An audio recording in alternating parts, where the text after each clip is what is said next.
Hello, very good morning to you. You're watching Sewing Street this Sunday morning. My name's Debbie and we're going to be live with you for the next 4 hours. I'm not alone this morning either. Adele's going to join me in just a second. And we're going to be doing a little bit of dressmaking in this hour. And then in the 10 o'clock show, we're going to be doing some blouse making as well, with a little bit of cushion covers thrown in between and dress forms in the last hour. So that kind of sums up what we're doing this morning. So how are we this morning? Sunday morning. It's like a Sunday morning sewing club, isn't it? If you want to get in touch with us, please do. I need to do a name check. Make sure you're all there. Dawn, are we there? Are we there? Pamela, are we there? Mary, Carol, we all there? Okay, yep. I'd just like to make sure that we're all ready because we tend to get the same viewers every Sunday morning, which is really lovely. So come and send me a message if you like, if you want to be a part of the show. You can email the studio if you like, which is studio@sewingstreet.com, with your questions, with your comments, just to let me know you're there. Come and say hello. What are you doing? Send photos if you like. Not photos of... What are you sewing? Send pictures of what you're sewing if you like, or you could message us on Facebook as well. So if you go to the Sewing Street TV Facebook page, I'm not on the fans one this morning. I tend to catch up later on, but I'm on the Sewing Street TV Facebook page. So you'll need to go to the Facebook page and then go to community and you can post a comment or a question there. It would be lovely to hear from you. Now, because you're here nice and bright and early this Sunday morning, we have a special offer for you, as usual. We call it our early bird. And this time, we're looking at Gutermann thread at a very affordable price, I have to say. Now, this is an offer that will stay with you while we have the stock or for the rest of the day today. £12.99 is all you're going to pay for 10 spools of thread.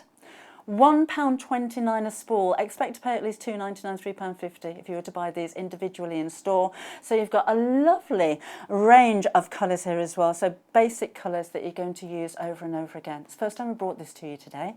So again, you've got a fantastic price. Then you can multi-order on those if you want to.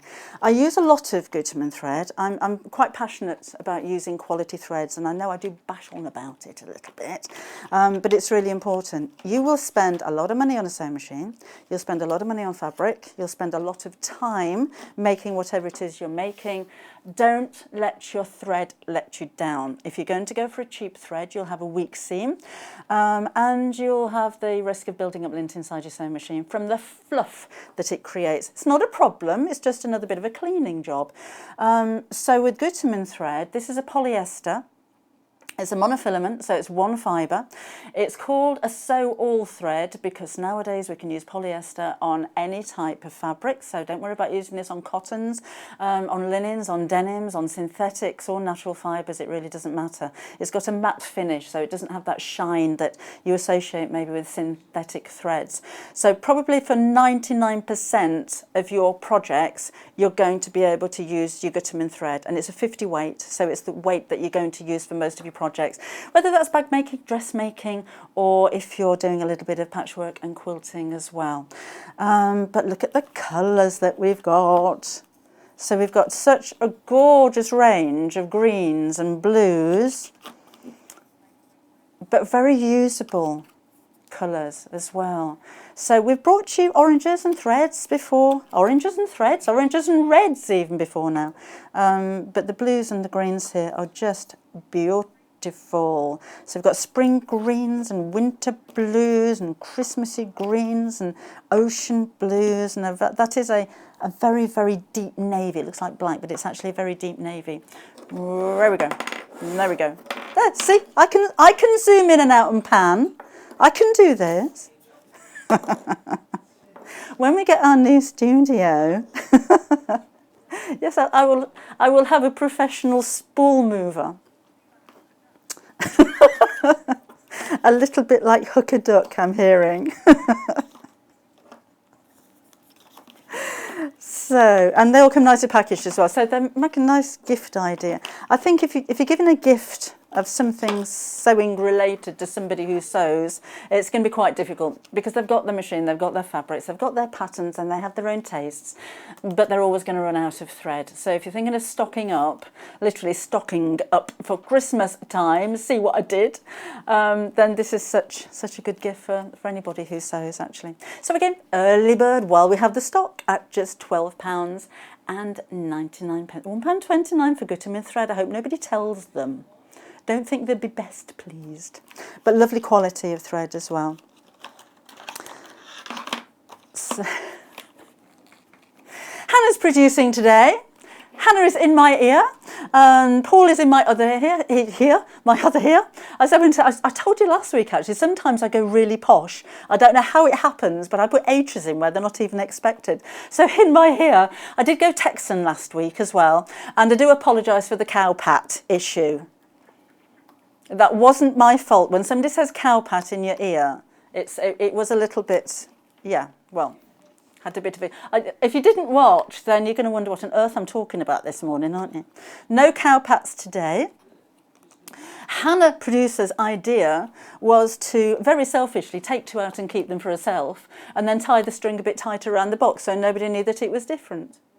Yeah? See? Or you could just buy one for somebody else and keep one yourself. Anyhow, buy 2. We have a message from who? Sorry, I haven't got my phone switched on. Oh, hi, Angie in Great Yarmouth. I'm glad you're there, Angie. Yeah, is Leah around as well? So I did miss you yesterday. Leah was there. Leah was there. She even said, "Where are you, Mum?" I know, but you weren't there. We waited for hours for you. We didn't even start. This is in my Facebook Live yesterday. I didn't even start for an hour and a half waiting for you. So I'm glad you're here nice and early this morning. So that's ticked off on the register. Oh, morning, Anne. Anne's with us as well. Hi, Anne. She says, morning, Anne. I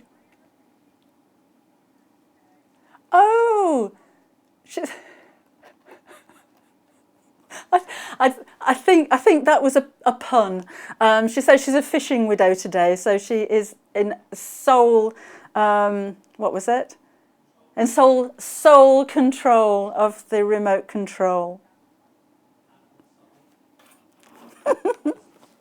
Well, keep it on this one. We're gonna have a fun morning this morning, I'm reckoning. In fact, it always is on Sewing Street, isn't it? We always have a little bit of a banter and a little bit of a giggle. Be nice if you joined in. Okay, that's enough of that one. Can I show you what's coming up in the next hour?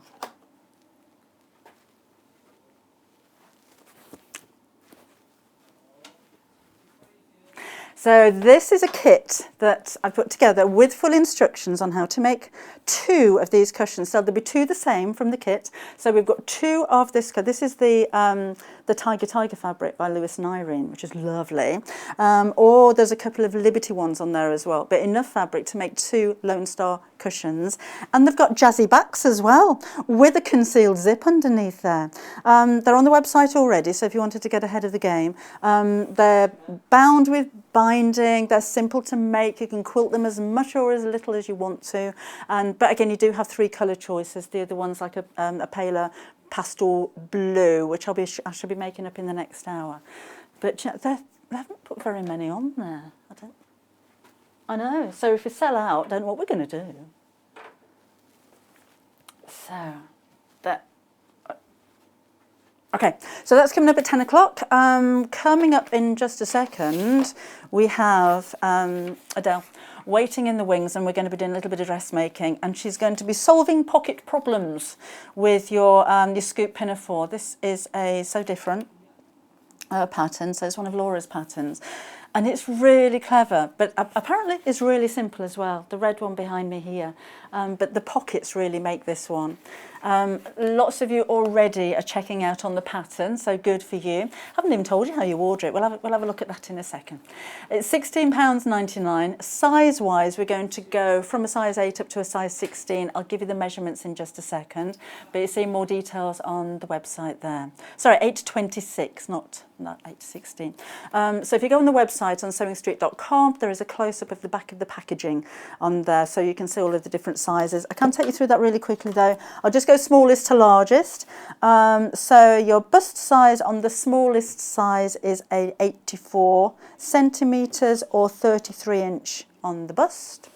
And then the largest size is 128 or 50 1/4 inches on the bust size. So go by your bust size when you're buying a dress pattern, and you can see there all the size range that we have for you. We've put together some bundles of fabric for you too, which will make the largest size. So just the fabric. So buy the pattern at £16.99, and then you can choose whether you're going to go for the floral, but this is lovely. It's a needle cord.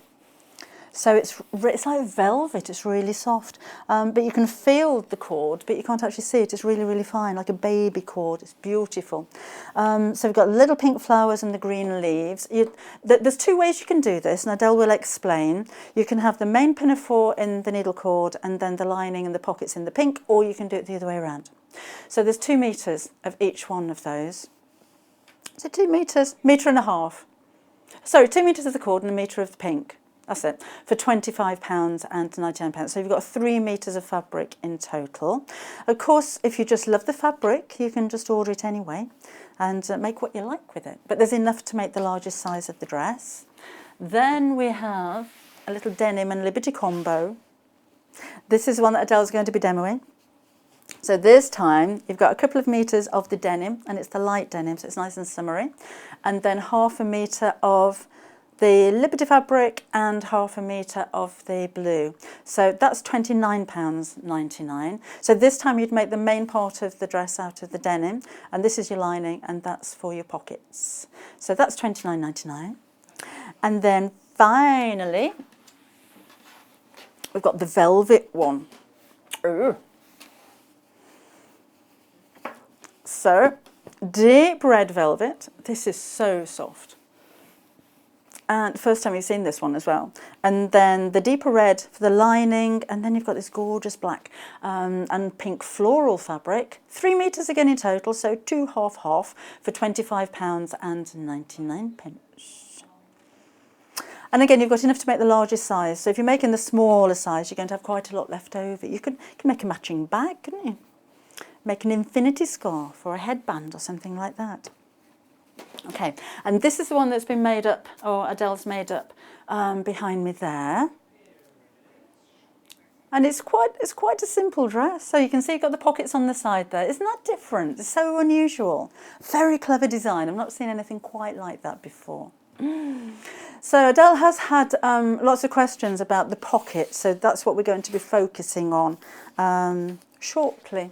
So again, if you've got the pattern, if you've already made the dress, then come send us a picture. Let us know how you got on. How did you find it? Have you worn it yet? Have you had compliments? Or is it one of those dresses that you've seen, you just think, no, I wouldn't be able to tackle that. That looks a little bit too difficult.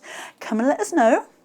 So the pattern alone, if you wanted to order that, £16.99 is your price there. But again, we'll go through that in more detail in just a second.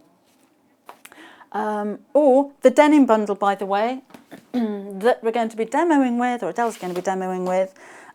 We have less than 15 of these. It's going really quickly already. And again, not just, you don't get the pattern with this, so it's not just for making the dress. If you just want an abundance of fabric, then feel free. It's £29.99 for half a metre, 2 metres of the denim. It's such a great price. Now, if you would like to order anything, so not just within the show, but throughout the the whole of the categories that we have on the website, we've got some information for you. In fact, should we go over to Vicky? Vicky, how do we order, Vicky?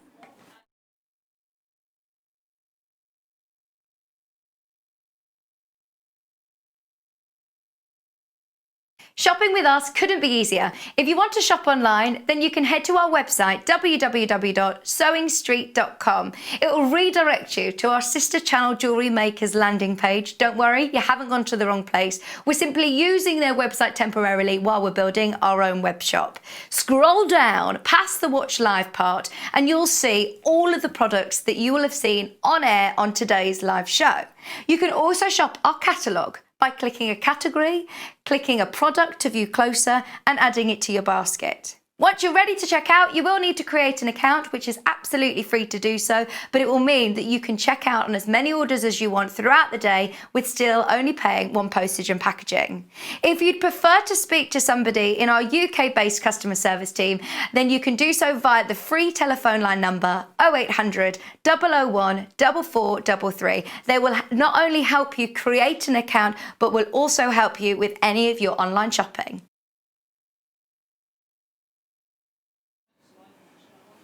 So there you go. Welcome back again, and welcome back to you. Well, I say welcome back, but you were recorded last time. Yes, I was in my sewing room at home last time, so I've not actually been into the studio, so it's really nice to be here today. Yeah, we're going to have a really nice morning. Moreg's messaged on Facebook as well, saying back to normal on Sunday mornings. She's looking forward to it. So this is Adelle Rowland. Hello. Tell us a bit about yourself. So yes, I dress make. I actually make almost all of my own clothes. It started when I was thinking about this last night going through. So in 2012, my dad bought me my first sewing machine. All right. And I began sewing for my girls, just making little pinafore dresses in all the beautiful colours. And then in 2014, I set myself a New Year's resolution that I was going to start to sew for myself. And that just opened my eyes to the wonder of dressmaking. So I really enjoyed that first year. And then the following New Year's resolution, I set myself a challenge to only make my own clothes and not buy anything. Really? Yeah. I made it to around the summertime when we were going on holiday and I had a mad panic that I had no shorts. So I went out and bought some linen shorts, which I didn't actually that was wear. it then. Yeah, but I didn't wear them on holiday. I was really annoyed with myself. But yeah, ever since then, I don't really go shopping anymore. Maybe I go in the shops to see for ideas. But yeah, I just make all of my clothes. So. That's amazing. So you made the blouse that you're wearing now? Yeah, and we're going to be talking about this one later as well. I've made coats, I've made dresses, I've even made swimwear. Have you? Yes. I don't know if you know, but I actually made matching swimwear for all my family. So my two girls, me, and even my husband. Oh, really? Yeah. He got on board. They were floral, but he got on board. Oh. Yeah, and he was like, yeah, do it. So yeah. So you're self-taught then, basically? Yes. And I have a philosophy that you just go for it. Even if something looks difficult, break it down into smaller steps and just go for it. And like I was talking to you before, it's really empowering to know that you're wearing something that you've made. And when somebody compliments you on it, I'm always the first one to say, well, I've made it. Because the biggest compliment is, where did you buy that? Yes. And then when you turn around and say, well, actually, I made it, that's really nice, really nice. And I just love the idea that you can take a flat piece of fabric and make it into something. And I've still got some of my first makes from years ago in my wardrobe, so I hold them really dear to myself, and I don't want to let them go. So yeah, that's all me. But yeah, I'm really excited today to come on and demonstrate this. Two shows as well. The blouse that Adele's wearing, it's already busy on the website for that one. That's going to be in the 10 o'clock show this morning. But have a look on sewingstreet.com because you can buy the fabric, buy the pattern. Well, it's actually in a book. So have a look on the website for that one. So what are you going to show us today? So I'm going to talk about the So Different scoop pinafore, which is this one, like I've made up here.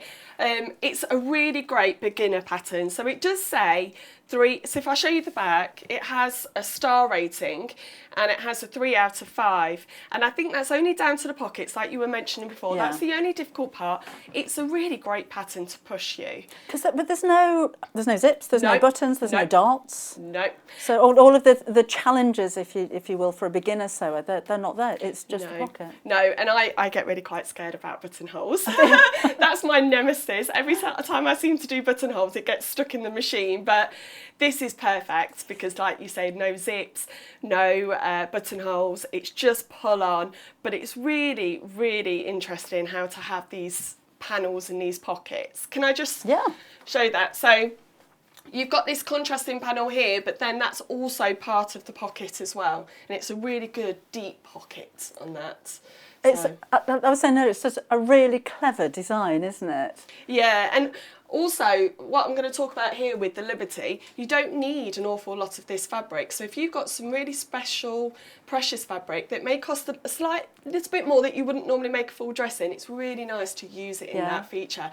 Like I say, I've got some precious fabric. You've got a metre of Liberty. Yeah, I bought it 2 years ago and it sat in my stash. I keep getting it out thinking, what can I make with this? And then putting it back in because I'm just too scared. But this would be perfect because it's only used in a very small amount. out. Yeah. Would you make a toile first? So some people do make toiles, but I've made a pattern from this before, so I do understand my sizing. Right. But some people, what they do is make a wearable toile. So they may use a cheaper fabric, so that if it does work out perfectly, you actually then can have it in your wardrobe as well. But even if you use a calico, if you've got a nice weighted calico, you could wear that, couldn't you? Yeah, and you could maybe even put some embroidery on it. That'd be nice. On the hem, that would be really nice. But yeah, I just have a philosophy, just go for it. Enjoy it. It's my time away. In madness of family life, I really enjoy just having a moment, working it through. It's a puzzle to be solved, and you get something to wear at the end of it. So I think you summed it up there. If you're a dressmaker, you're a puzzle solver, because it's like a jigsaw puzzle, isn't it? You've got all of the different pieces that you cut out, and then you have to join them together. Yeah, and that's exactly how I explain to people when they always look at me flabbergasted that they could never make something. And I always say, yes, you could. Just cut out the pieces, follow it step by step, and you will be absolutely fine. And if it goes wrong, it goes wrong. Don't worry. That's why you have these. The seam ripper. I use mine quite a lot. But yeah. So I'm going to talk about the pockets, like we were mentioning. Now, the instructions for these So Different patterns are brilliant because it's only one small leaflet and that's everything just there. So it really shows that it's actually not many steps, and there's lovely illustrations. So we've got the different colours to show the right side and the wrong side of fabrics, and then the stitching line is also shown on the instructions as well. Now, the good thing as well, also about So Different patterns, which I used while making that sample, is that she actually has a really good information blog. So you can go there. She's got photos of how to do the pockets. Okay. So if anybody gets stuck, that's a really good place to go for referencing. So that's So Different. Yes, it says it on here. There's also a photo tutorial on So Different. Oh, okay, lovely. So if you just go onto that website, and then probably it might be attached where that pattern is, but yeah, that's a brilliant place to go if you get stuck. Okay. Just to let you know, a third of the stock sold out of the pattern, by the way. So you can re-watch this back again on YouTube later on today. That'll be there forever. So if you want to go and order and then come back again, you're not going to miss anything, basically. So let's have a look at this pocket then. Right. So I've already done one pocket, a little bit Blue Peter style. Okay. So let me move that out of the way. There. If I hold it up here, you could probably see first of all. So this is the front panel. So the front panel is all one piece. Here is the side panel, and then the back piece is in two parts. So I've already done one half of the full dress. And as you can see, like I showed on there, you've got that really nice pocket sitting there. So the tricky part that many people have found is attaching this seam here. So we're just going to take it step by step together this morning, and it will all be made clear. Now, on my last tutorial, I talked about notches, and again, I'm going to talk a lot about notches today. Don't miss your notches, because that's where... I told you. Yeah. I've got my teacher voice on, haven't I? Yeah. I've done it before and I've missed my notches, and then it's come back to bite me, because then I'm just thinking, where does it all go? So don't forget your notches. So Adelle is a teacher, so if you miss your notches, you're going to get detention, okay? Oh, secondary school teacher. So, used to the moodiness. Right, so the pockets come in two parts. Okay, so let me move these bits out of the way. Okay, so here we've got the piece that you can see that's going to be the side panel, and then this is going to be part of your pocket, how do you call it, pocket bag. Yeah. Now the first thing that it talks about is folding over the top seam. Now I've already overlocked this, and this will be visible, so if you don't have an overlocker, you can always use a zigzag stitch, or you could double fold that over to really encase that edge there. Okay. If you don't have an overlocker, we do, and that's coming up at 11 o'clock this morning. An air overlocker as well, isn't it? It is. Now this is the second piece, and what I've done is I've left the pattern piece on here so that I can talk through the different points on the pattern piece. Sorry to interrupt. Yes. Is the seam allowance included? Yes, it is. Good. It's 1.5 centimetres, which is the usual seam allowance for most patterns. Right. So yes, you don't have to add any of that. No worries about that. This is going to be the size. And if you haven't seen So Different before, they actually have colour coded for the different sizes. It's helpful, that, isn't it? Oh, really helpful, especially sometimes they have different sort of dashes, but then when they cross over, they all look so complicated. Yeah. So the colours are a really, really good feature of this. So I've already cut a size 12. Now this might open a bit of debate about cutting pattern pieces or tracing. I just cut. People are probably sitting at home going, what? She's cut it? I know, by cutting it, it limits me to my adjustments afterwards. But I think the time taken to trace, and I want this to be an enjoyable experience, so I want it to have a good pace, so I do cut. I think tracing has its place if you've got patterns on both sides. Like Yes, we'll talk about that later, and I'll show you how I've actually traced that. Or if you're planning on making lots of different sizes. So, yes. you know, if you're just sewing for yourself, then I cut. Oh, good. So there's probably a big debate out there, isn't there, if they're a cut or a trace. Okay, so what we've got here as well is we've got the grain line, so you always need to make sure that that fits with the selvage. Right. And then here's our notches. So we've got one here and we have one here. So the way that I do my notches is I just do a small little cut. Yeah. And I just make sure it's not big enough, that it's not going to be going into my seam allowance too much. It's 1.5 centimetres, so you've got ample amount of room there. And then this one here also has a point that you also do need to transfer. Right. Now, some people might want to tailor tack that. I just simply put a pin in there, and that's where we're actually going to sew up to. So you do need to make sure that you do that. Right, should we start putting this together then? Let's do it. Right, there's the pins. Oh, that's another debate as well. Are you a clip or a pin person? I'm a pinner for dressmaking. I'm a clipper for bag making. Oh, see, I don't have any clips. Do you not? No, and people have been telling me that... have that one. Take the one. I'll put that on That's that for you. piece. Thank you. My memory of my first time in the studio. So the first thing I need to do then is match my notches up. So as you can see here, I've got a notch here and I've got a notch there. I'm going to put those two together and I'm going to put my first pin in that point. Then we've got another notch over here. Oh no, that was up there, wasn't it? Yes, that was up there, don't worry, sorry. Okay, now once that notch is in, you can pin the rest of this. So we're doing right size to right size. Okay.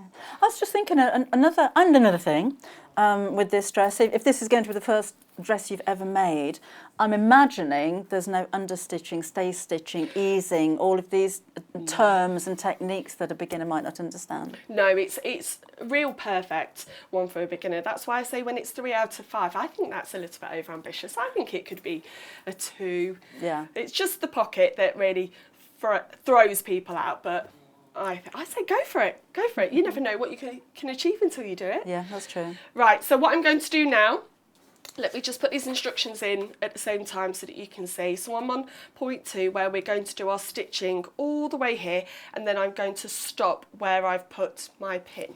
Oh, shimmy it across. So I'm going to stitch all the way down here, round, and then up to where this pin is here. Okay, right. And Shelley's messaged in. Hi, Shelley. Hello, Shelley. Morning, lady, she says. It's fabulous to see a guest in the studio. Oh, Adele in the studio, sorry. Yep.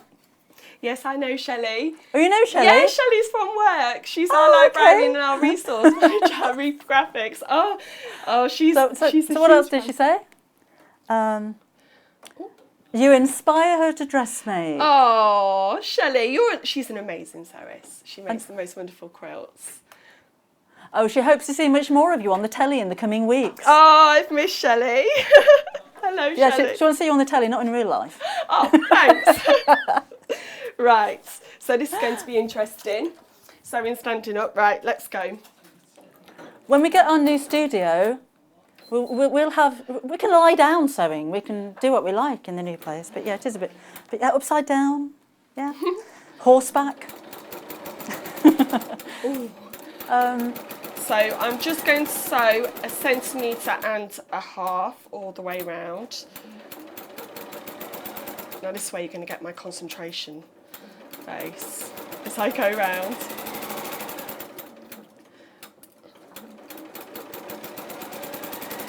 Would you always use your walking foot? I like to keep my walking foot on my machine permanently because it really helps when I come across sort of more slippier fabrics. So for this shirt, I definitely use my walking foot. It's just a feature that once I put it on for a jersey, I think it was the swimwear, and it stayed on since then. Right, there we go. Just finish that seam off. Oh, and there we go. There we are. Okay, so we've now got our pocket. And there. Okay. So now what we need to do is we turn it out. You don't need to press it just yet because this is going to be the inside. And now what we're going to do is attach our pocket onto our dress. Right. Okay. And we're going to attach using this seam here. Okay. And that's one of the reasons why we didn't go all the way up here, because we need this little bit to also sew along as well. Oh, I see. So that's where you stopped at the dot? Yes, that was where the dot was, so that I'm leaving myself enough space there that I can then put on. And again, I've got my notch here, which I'm going to marry up with the side of my dress. So I'm just thinking as well, if you are a patch worker and you're dressmaking for the first time, this is like a Y seam. Oh, is it? You know, when you join hexagons together, you don't sew quite to the end of the hexagon so that you can turn it through. Yeah. So I always match my notches up first, and that's the first place I always put my pin, because then if I need to make adjustments, I know that point is still there, and then I can make the adjustments at either side. Okay. So I'm going to put this now along this seam. Now the thing is, it does say that it doesn't go all the way up here, and I think this is where it starts to confuse people, because they think that that seam needs to marry up here. Yeah. Let me move that into shot there. But you don't, so don't worry. It even does say in here, don't worry that it doesn't go up to there. Okay. Okay. It says in the instructions that it's deliberately offset from the edge of the front. There we go. Okay. So again, 1.5 centimetres, and we're going to sew all along here. Okay. Okay. Ooh. Pin-wise, would you normally use flower head pins? I use fine dressmaking pins. Oh, do you? Yeah, just so that when I've got the lighter fabrics, it doesn't snag it at all. But these are actually really lovely they're quite long, aren't they? I normally use those, to be honest, because you can get some very fine flower head pins, because I can see them. Yes, and you know that you won't go over them, or do you sew over your pins? Never sew over. Never sew over pins. No, I had an episode that I left a pin in a overlocker, and then it snapped my overlocker blade. So. I did exactly the same a couple of weeks ago. I've never broken an overlocker blade, and you wouldn't have thought a pin would break the blade. No, and it's just one that I left that I didn't see. So now, when I do overlocking, I first of all put it through the machine and then overlock it just to make sure there's no pins, because I get really worried. Right, so let's do this seam here. Okay. Ooh. Hope everyone's having a lovely Sunday morning. We like a bit of sewing on a Sunday morning. What are you doing? Snapped the machine needle. That's all right. They come with spares. Is there, now then, is there a plastic box down there with bits in? Have a look at the dress. And we will find some needles. Oh, that's what I've had needles drop out of the machine before now on her. Just snapped, quite and I bizarre. didn't go over, eh? Right. Needles. Whoops. It's a lovely dress, isn't it? I got needles, we're okay. I'll just sanitise those before I give them to you. Are you okay putting it in? Yeah. That's a silly question for a sewer, isn't it? Right, with the pattern for the dress, we've got less than 20 now remaining. And, whoops, there, I think we're okay. And remember that the blouse that Adele's wearing, that's going to come up at 10 o'clock this morning as well. So, oh, look what we're doing.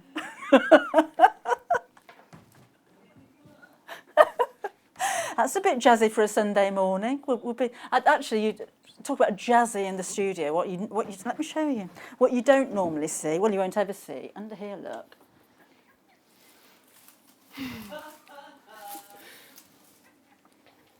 That's what we have in the studio. Right, panic over, panic over. Oh dear. Worse Right. things happen. There we go. It's not happening anymore. Oh, live TV. Right, so 1.5 centimetres going round. Whoop. Just to let you know, with the denim bundle, remember there's 3 metres of fabric altogether, 2 of the denim and then 1/2 metre of the Liberty and 1/2 metre of the solid. We have 8 left. So if you want to get hold of that, go and do it now. Go on. Oh, I've snapped it again. Oh, I'm so sorry. It's when I do the reverse. What are you doing? They're not going to ask me to come back again. No, we're So just going to sorry. invoice you for all the needles you're breaking. Okay, right. Now, we need to press now. So we're going to take the pocket bag in, okay, and then we're going to press this lovely seam here. So you've only sewn around that curve at the moment? Only the first curve, and it's really important that we do press this because it's going to really help get it in the right position for the next part. Okay. Okay, so I'm using the tailor's hand just because it's on a curve that it's going to really help it to set. We don't actually have any of the hams in stock at the moment, but they will be back. I think we've got some of the sleeve things, haven't we? Sleeve rolls. But There we go. And up here as well. So that's another thing as well with dressmaking. It's really important that you press seams as you go. So it just gives that extra finish and also make sure that everything else lines up nice and neatly. Right. Okay. Right, so as you can see, we've got our pocket bag in. We put that through there. Can we see that? Does that make sense now? Yes. Okay, so we've got our pocket bag, and now what we're going to do is attach this seam. Not without a needle, you're not. Shall I take you through the different bundles that we have while you're just putting another needle in there? Apparently, a rule at Sewing Street is if you break 3 needles, you got to buy the machine. Tell my husband that, and then I can have a nice new fancy machine. So the denim bundle that Adelle is using, again, we don't have very many of those left. So 2 metres denim, 1/2 metre, 1/2 metre, and they're just going. So if you wanted to order those, do be sharpish. We have the floral. So this one is the needle cut. This is so soft, it's like velvet. This one is even more limited stock. We have 3 of these remaining. So this time you have 1 metre of the pink and you have 2 metres of the needle cord. You can buy that on its own if you wish. But we've only got 1.5 metres if you wanted to order that on its own. Have a look on the website on sewingstreet.tv or Sewing Street TV. No, it's not, that's Facebook. Sewingstreet.com, what are we talking about? Then we have the red velvet. So what's fun on a Sunday morning, isn't it? This is red velvet. So 2 metres of your velvet and then 1/2 metre lining, 1/2 metre of the floral. That's £25.99, and this is the bundle that Adelle made our sample out of. That's lovely and soft, that velvet. Is it easy to work with, the velvet? Yes, it's easy to work with, but the one thing you always need to remember is which direction the nap goes. So I've got it so it's smooth going downwards, and because it's got a bottom piece, you need to make sure that you do both sides in the right direction. Otherwise, that would actually look a different colour to the rest when it's upside down. And can you press it easily? Yes, yes. I pressed it mostly from the inside, and a bit of a cooler iron as well, not so hot. And it doesn't shed, does it? No, no, no. It was lovely to work with. When you think with velvet, it's like working with toweling. You just get covered in it. Yeah, and sequins. That's another thing, isn't it? It just binds everywhere. Okay, so now what we're going to do is attach the back panel piece. Okay. So the first thing we need to do before we look at the pocket again and the side seam is we need to do this seam here. So it's this part here that we're going to do. Okay. Okay, and hopefully this time I won't snap the needle. You shouldn't have said that. Oh, well, I've got two more left. Just in case. Yeah, 2 more needles, then you're out, I'm afraid. No bridesmaking at 10 o'clock, no needles. Oh, I'm very, very sorry. Oh, well, it shows that it's live, doesn't it? Oh, yeah. Right. So again, 1.5 centimetres, and that's quite a normal seam allowance. For... The walking foot isn't come a bit loose, has it? Do you think that's what it might be? That it's looks hitting... wobbly. So yeah. Can you tighten the screw at the side? Yes, that was. There Yeah, you go. That's why it's hitting it, isn't it? No, that walking foot was already on the machine. It's not your fault. There we go. There we go. Right. I'm blaming John. I blame John. Blame John for everything. Okay. Normally I would backstitch at each of the ends, but that's how I've broken the machine both times. So I'm just going to go a straight stitch.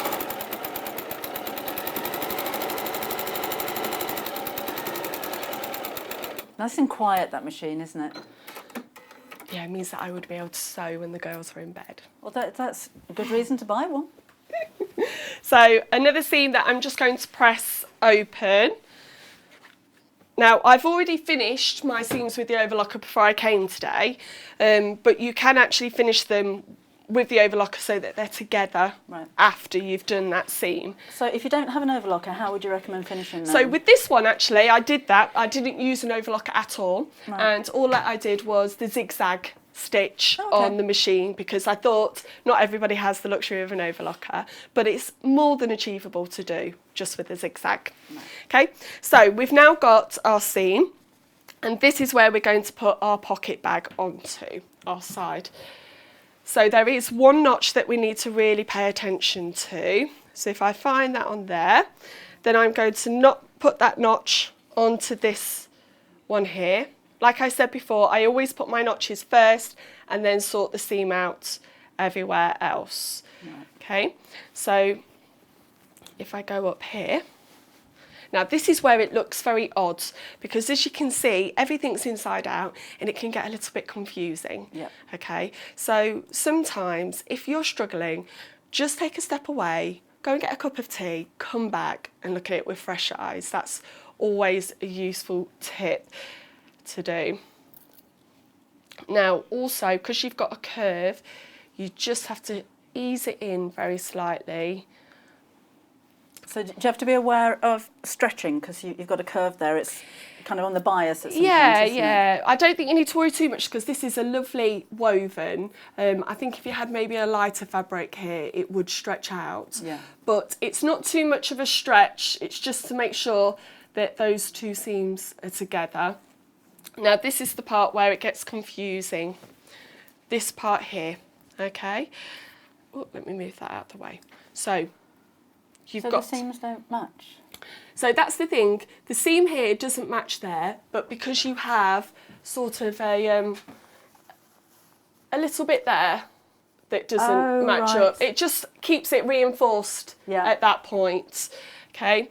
So the way that I always have, well, the way that I've worked this out is if you have the first pocket bag with the side seam flat and then match your seam up that way, rather than trying to match it with this flapping around, if that makes sense. So have that part there nice and flat, and then you can marry up these seams.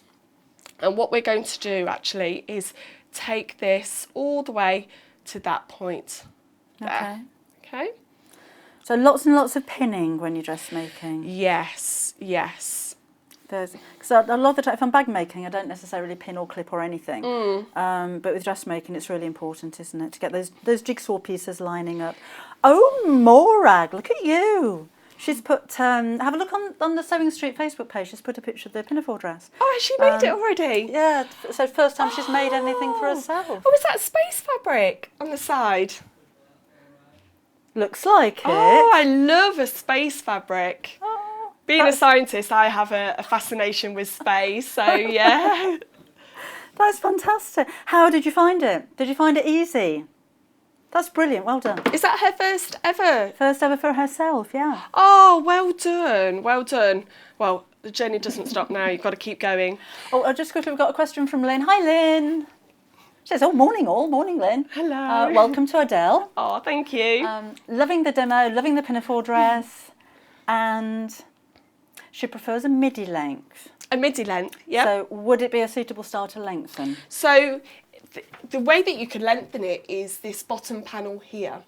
Can you lift that up a bit? I'll lift it up. In our new studio. So this bottom panel here, you actually could add a little extra on. Okay. I wouldn't add it on to this point just because these seams do need to match. I would add it onto here. Right. But like I say, try it out first on some cheaper fabric. Yes. And I like a midi length at the moment. I think it's a really lovely look. Right. So last seam that I'm going to do with this pocket bag, I'm going to go all the way around there and then we're going to see if it's worked. Right, put them down there. Of course it'll work. Oh, right. Okay. There we go. So I'll take my pin out on that point there.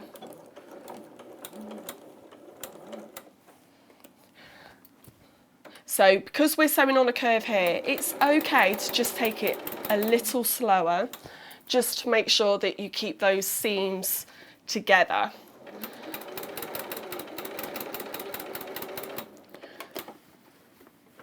So there we go, around here. What was the first thing you ever made then? The first thing was a simple sleeveless top out of some cotton. And I remember I was in my kitchen and I made it, and I think everybody was in bed by the time I'd finished it. And I was so chuffed. I was really, really pleased. You go and wake them up. Well, he gets that now even. Because my sewing room's next door to our bedroom, and often I'm sewing into the night. And I often wake him up and say, what do you think? And he's like, yes, okay.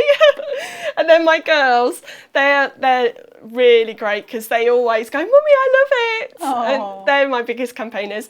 And they're wanting more clothes recently. So I'm getting back into. How old are they? So 10 and 7. Evelyn and Isabel, so they'll be watching with their nanny as well. Morning. Yeah, I've started making again for them, which has been really lovely. So are they not making for themselves? Well, Evelyn, I think I should get her on the machine soon. She'll probably be very excited to hear that. But I've started a sewing club at school before we closed. Yeah, a sewing for pleasure. Oh, I've gone a little bit slightly up. Yeah, we did a sewing club for after school with some of the teenagers, and I just said, come along, there's no pressure. I want it to be their club, they can choose what they wanted to make. Some of them made little shorts, pyjama shorts, and made scrunchies, and they loved it, so that was really nice. I think it's a skill that's gone. Yeah. So it's great to be fast fashion. Yeah, and what's really great actually is when I had that conversation with the children in my classroom about my own dresses, because they can't sometimes understand that I'm actually wearing something that looks fashionable, but I've made it myself. Yeah. So it's been a really nice conversation to say to them that you can make things. And we had boys and girls come to the sewing club, so that was lovely. They were very proud of their shorts when they did them. Okay, so just need to take that seam there a little, but we're almost done now. There we go. So what I'm going to do is just flip it over, and there's a slight little bit there that I'm just going to catch with the machine, just finish off that seam. I think the thing is with sewing of any kind of description as well, it's not the sewing that you can go wrong with, because you do always have your quick unpick, it's the cutting. Yes. So make sure you cut accurately, and then if you have to unpick and do things again and do it again, then it's fine. And like you said, walking away from something and coming back later, it never seems as bad. I never cut and sew at the same time. Don't you? No, I like to take my time with the cutting. So I spend one evening cutting, and then the next night I do the sewing. Yeah. I might have to use my seam ripper. I'm really sorry, Debbie. That's what it's for. I've just caught the pocket bag a little. They're not going to ask me back, are they, with all these? She breaks needles. She sews things wrong. Of course, we're going to have you back again. It's loads of fun. Well, I think it just shows that it's okay to make a mistake. We've had a very, very serious message from your family. Oh! And they've sent a photo. Oh, have they? Here you go. Oh, thank you! Well, I didn't think they'd be Speedos. Yeah, that's what I said. It was really good. He went full in. He was said, yeah, definitely. We will go for it. So, Adelle, your family and Nanny are watching you from home. Very proud of you. You're doing great. Here's the photo of the swimwear Adelle made last year, and that's Alex. Is that your husband, Yes, Alex? that's my husband. Oh, yeah. Oh, Alex. Yeah, and I've actually bought Budgie some more. smugglers. I bought some more fabric to make another set of matching ones. But yeah, he's very good. He's actually quite chuffed because I made him a T-shirt recently as well. So I'm starting to dress make for him as well. So we're gonna all. I think it was the other day we went out, and I think 3 of us were in homemade clothes. So right. Oh my God, not again. Oh, I'm so sorry, Debbie. I sewed together a complete yoke of a shirt and had to unpick it all the other week. Don't worry about it. These things happen. Yeah, it's just that. I blame the fact that we're talking and demonstrating as well as sewing. Right. It will be done this time. Okay. There we are. I've done some English paper piecing before now and sewed a whole section of hexagons to my skirt. I was doing it on my knee. Oh. You know what? It was an old. I'm not unpicking all of that. It's all hand sewing. So I actually cut a hole in my skirt, and it's still there on the back of my my paper piecing, and I still wear the skirt. And do you feel very proud when you're wearing it? Oh, absolutely. There we go. That's all that matters, isn't it? The fact that you have created it yourself. Right. So this is almost done now. So I'm just going to press this seam. There we go. When we were chatting earlier on as well, I was saying if you buy clothes, unless you're spending an awful lot of money on designer clothes, have a look at the seams and how they match up and how the patterns don't quite match and the stitching that goes around the zip and is the hemline perfectly straight. Because we tend to accept that, you know, you'd wear something because you bought it, but if you made it and it wasn't that perfect, then it's going to play on your mind. So don't worry about it too much. You pay a lot of money for worse made things. Yeah, and I think just go for it. Learn a new skill and be proud of what you can create. That's my philosophy. And anybody who's any professional tailor, seamstress, tailoress, whatever we call them, made their first outfit. Yeah, we've all got to start They somewhere. would have gone wrong. Yeah, and they used their quick and pick. Yeah. So they're no different to you. We've all got to start somewhere and be proud. Go for it. Go for it. So the side seam and the pocket are done. So you can see there. Do you know, it makes sense when you actually see it like that, and I'm really pleased that you've done that, Adelle, because looking at pictures is a lot more confusing than what you've just shown there. Yeah, and it's because the piece looks a funny shape to start with, so it's really difficult sometimes to visualise it. So yeah, I hope that's been useful for people that haven't done this before. Yeah. So let's now do the back seam, and then we've virtually got the dress done, and it would just be the lining to do. Okay, we're almost out of time, you know. If you just do the back seam. Yep, let's do the back time to seam, do and then that. I'll be quick on this one. So what do you do with the ends of your overlocker? How do you do those? So the ends of the overlocker, if you just leave it, and then you can just get a needle and just thread it back through. in. Yep. When we've got the overlocker coming up at 11 o'clock this morning, it's the air thread one. We only have the best at Sewing Street, you know. Right, so this last seam, and then you've got what is almost a finished dress. Fabulous. There we go. Oh, you're getting loads of compliments, Adelle. Oh, thank you. Sarah Bolam. Hi, Sarah. Says, doing great, Adelle. I had to unpick on my first live show too. Oh, Loving the yes. show. Yeah, but I bet you didn't break 2 needles. That's a first. Dawn, morning Dawn, says, welcome Adele, lovely personality, love the dress, love the pinny, she says. Thank you. I'm on the Sewing Street Facebook page, by the way, not the fans one, on the Sewing Street one. So if you want to come and send a message and say hi to Adele, then do. It'd be nice to hear from you this morning. Now, Sunday morning Sewing Street Club. Aww. I hope everyone's just enjoying a relaxing morning with a cup of coffee and breakfast. Oh, yes. And last bit, and then we're done. If you do have any questions, by the way, if you've got any dressmaking related questions, do keep sending them in. Adele's going to be back again in the 10 o'clock show. Working with the blouse that she's wearing and is that a viscose? Yes, it's a viscose. It's got working with finer fabrics. Amazing drape to it, which makes it lovely for this shirt. So yeah, if you've got any challenges, not to challenge Adele, but your own challenges. I don't mind a challenge. then come and ask a question. Right, last seam, and then I can show you how we've got. So normally I'd do this over the ironing board, but we'll do it here, like that. Right, are we ready? And there we go. That's actually quite quick, isn't it? It is, it is. It's a lovely project. So they will, and there we go. That's lovely. Oh, I don't know if Laura, do you do children's dresses? I'd love to make one of those for my granddaughters. Oh, yes. Be nice in a mini size. Especially with the lovely Yeah. Liberty, that would look beautiful, beautiful. But yeah. Well, thank you very much. Something gone quickly this hour. It's gone so quickly. I promise I won't break any more needles later. Keep saying that, she probably will. Okay, so we've got 3 fabric bundles. They're dwindling very quickly, and we have the pattern. So if you're new to us, this is how you can order.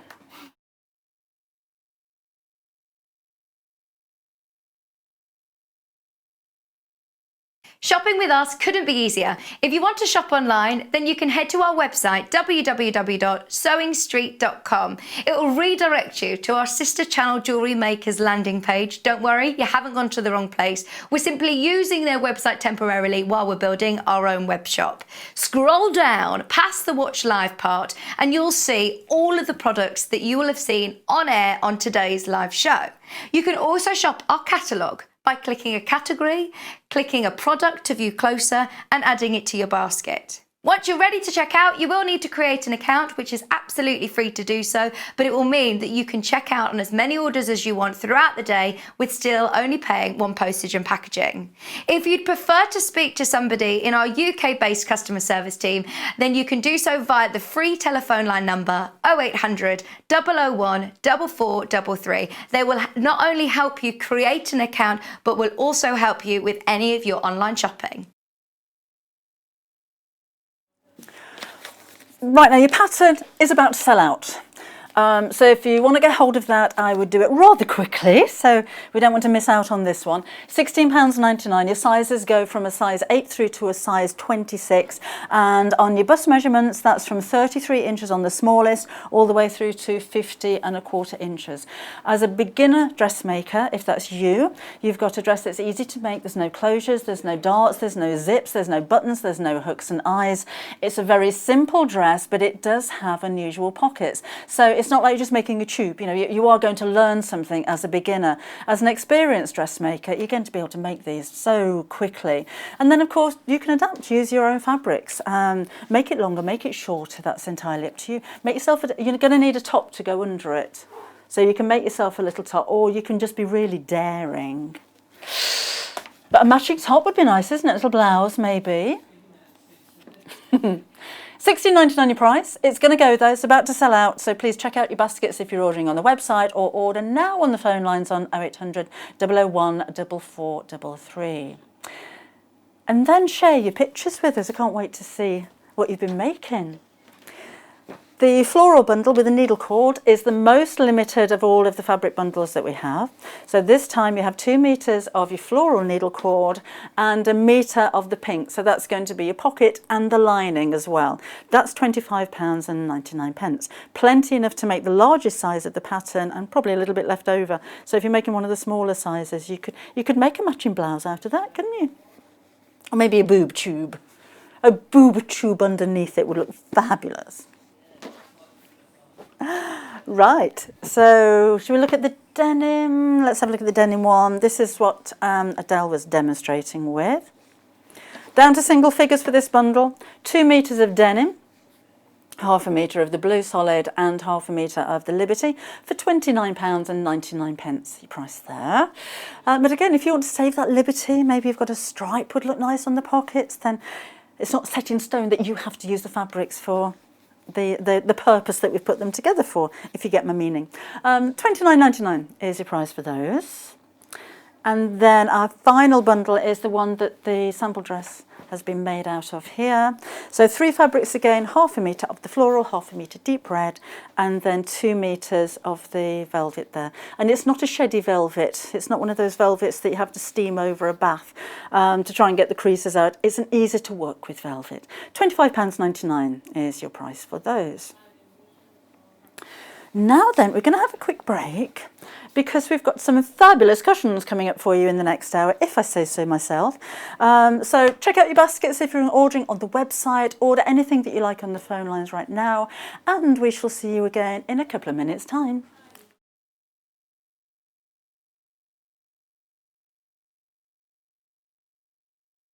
Hi there, my name's Alison Marion and I'm thrilled to be joining the Sewing Street family. I live in Staffordshire where I run a couple of sewing groups, and I have a passion for vintage sewing machines and also applique. I've stitched in some form for as long as I can remember, but I absolutely love teaching and helping people stretch their skills and hopefully demystifying some of the techniques that can be quite daunting for beginners. So I'm looking forward to meeting the team and getting into the studio. See you soon.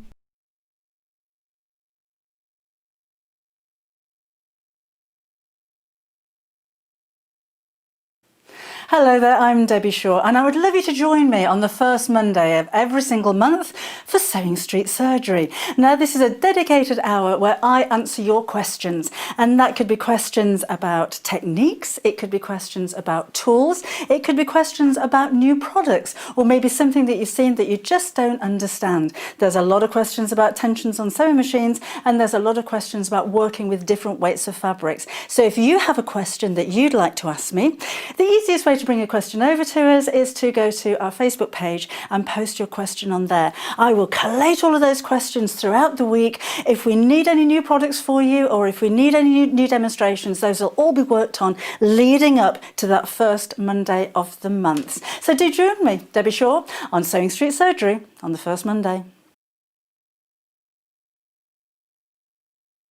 If you'd like to get in touch with us during our live show and send in any messages or any questions, then you can do it on studio@sewingstreet.com. Alternatively, you can message us on our official Facebook page.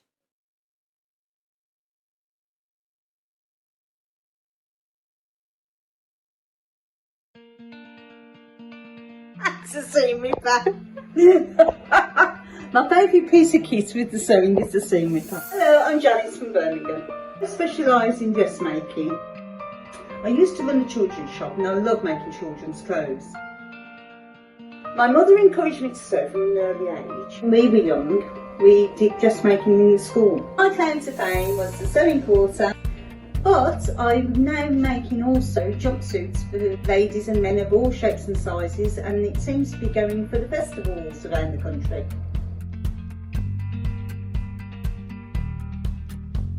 See you on the show.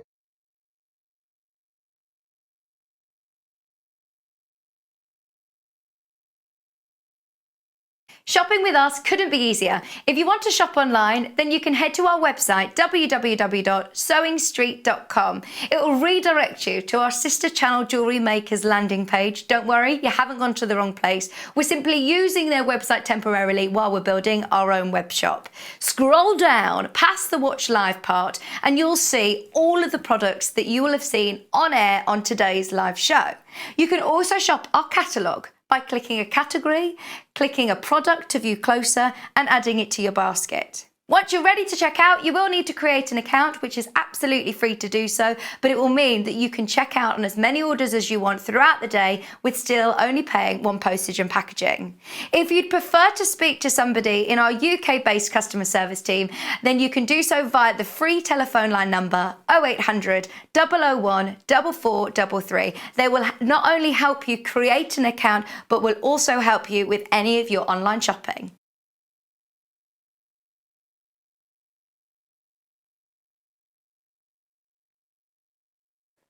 Hello, I'm Kerry from Living in Loveliness and I'm delighted to be part of the Sewing Street team. I'm based in Wolverhampton and I absolutely love working with fabulous fabrics. In particular, I love working with fat quarters and showing you how to get the most from your scraps. I love bringing communities of sewists together and encouraging people to sew for greater causes. Most recently, we have been sewing for our NHS and key workers.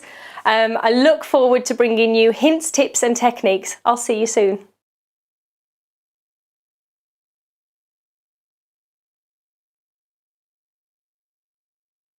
Would you like to take part in our weekly competition?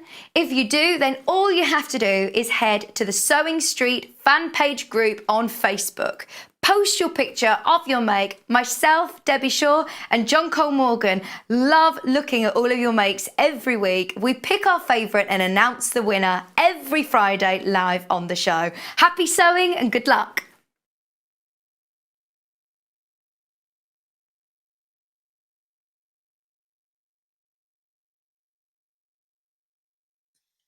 Hello, my name's Fiona Hesford and I'm founder of Sew Girl. I'm based down in Worthing on the south coast of England, and I've got a range of sewing patterns which I've developed over the last few years, which are projects for loose fitting clothing, everyday simple garments, things that I really love to wear myself.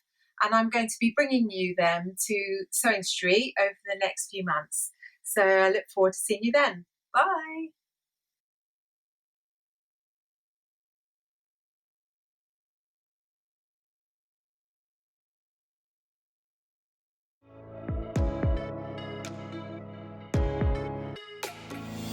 Hi, I'm Rosie Wells. My name's Poppy and I'm a nutritional therapist. Hi, I'm Ruth Lynette and I can't wait to join you all on the brand new Gemporia Lifestyle channel. If you're a fan of primal living, you're going to adore what's around the corner.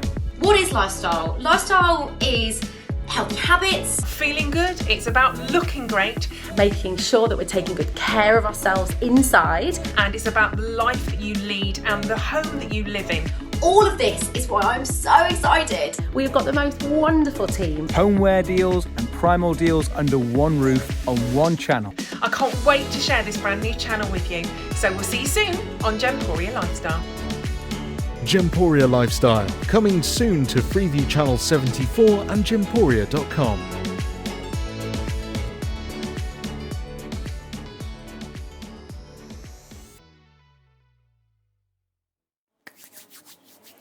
Morning, welcome back. I'm Debbie and you're watching Sewing Street. This hour we're going to be doing a little bit of patchwork. I've put together 3 kits for you and each one of your kits will make 2 of your Lone Star cushion covers. And it's very simple to make. If you're a first-time patchworker, then you're going to be able to create something really striking, very stunning and very easily as well. And all I've done here is quilted, I've echo quilted around the edge. If you wanted to do a little bit more, then that's entirely up to you. Lots of you have already checked out for these, so I was saying in the previous hour, I don't think we've got enough. So let's take a look first of all at the pink and blue. This is the one that I'm going to be making up, well, as much as I can in the show. Already, this is the most popular one and there's less than 20 remaining. So I don't have a finished one of these, but you can get the idea from what we see here. So your 3 three colours for the stars are going to be the pale blue and the pink and the Liberty, and then the white is the little bits in between here. There's enough fabric as well to do 2 cushion backs. I've used 2 different colours because I thought that looked loads of fun, but you could have maybe one back completely in pink and one back completely in blue. That's up to you. But if you want both of the cushions to match perfectly, you're going to need to use the 2 fabrics like that. And there's enough fabric there to make your binding as well. It's not biased binding. It doesn't need to be biased because we're not going around curves. So that's simply just cut into straight lines. And again, if we get time, I'll take you through that later on. And the zip is concealed. It's hidden underneath. So it doesn't really matter the colour of the zip that you're going for. I've just used a white one there. But and in fact, in the demonstration today, I'm going to be using an invisible zip because it's the only one that I've got. So I'm not going to sew it in an invisible zip manner, but it really doesn't matter because it's hidden anyway. So you will need to add a zip to your order. Well, not to your order because we haven't got any. You need to buy a zip. Go for, it's a 16-inch cushion pad, so I would go for an 18-inch zip so you can cut it down to size as well. You could make an envelope back just in the same way as this. You don't have to use the zip there. And you can overlap it a little bit more. There's enough fabric to do that. If you preferred an envelope bag, then that's fine. I like a zip in the back of my cushion covers if I'm going to make my cushion cover nice and plump. So, and I normally like to do that, so it really fills out, because you tend to find with an envelope bag it can part slightly. But if you have quite a thinner cushion pad, then it's going to sit nice and flat. You could put ties on it if you wanted to. That'd keep it closed as well. And you've got enough fabric to do that too. So that is our most popular bundle so far. Again, this is the one that's going to go first, I'm thinking. £24.99. Remember, you've got enough fabric and your instructions, so all photographic step by step. Honestly, it's only I've still got Monday to go yet, and I can't talk properly. I've been posh already. Haven't been to Texas yet, and we haven't talked about cow pats. I have said boob. I did. In fact, I've said it lots of times. Boob tube I was talking about. So it never quite goes according to plan, does it? So those are your step-by-step instructions, very detailed. The instructions will all have this colour option, but of course they work all in the same way. You'll have 1 pattern and 3 plain fabrics in your bundle, and remember you can make 2 of those. And they're actually very, very simple. If you're new to patchwork and quilting, it's a good one to start at. So that's that one. We've got another Liberty print. So that's this one here. So again, you've got your patterned Liberty, and then there's the bright pink and the purple of the solids. And again, plenty enough to either make your envelope back, or you can make the zip back, and to do your binding as well. You could do piping if you wanted to, make it a little bit different. And again, there is enough fabric if you wanted to do a complete back in either the pink or the purple. If you're going to use the pattern for your binding, I don't think there's enough to actually make a complete back out of those. But if you wanted to make both cushions to match, you're going to have a different colour top and bottom, which I think is quite funky. So that's that one. That's £24.99. And then we have the Colin Chartreuse. Chartreuse. Apparently, chartreuse is a liqueur. Never tried it, so do let me know. This is the Tiger fabric from Lewis and Irene, and this is such a popular fabric on its own. We restock on this so many times.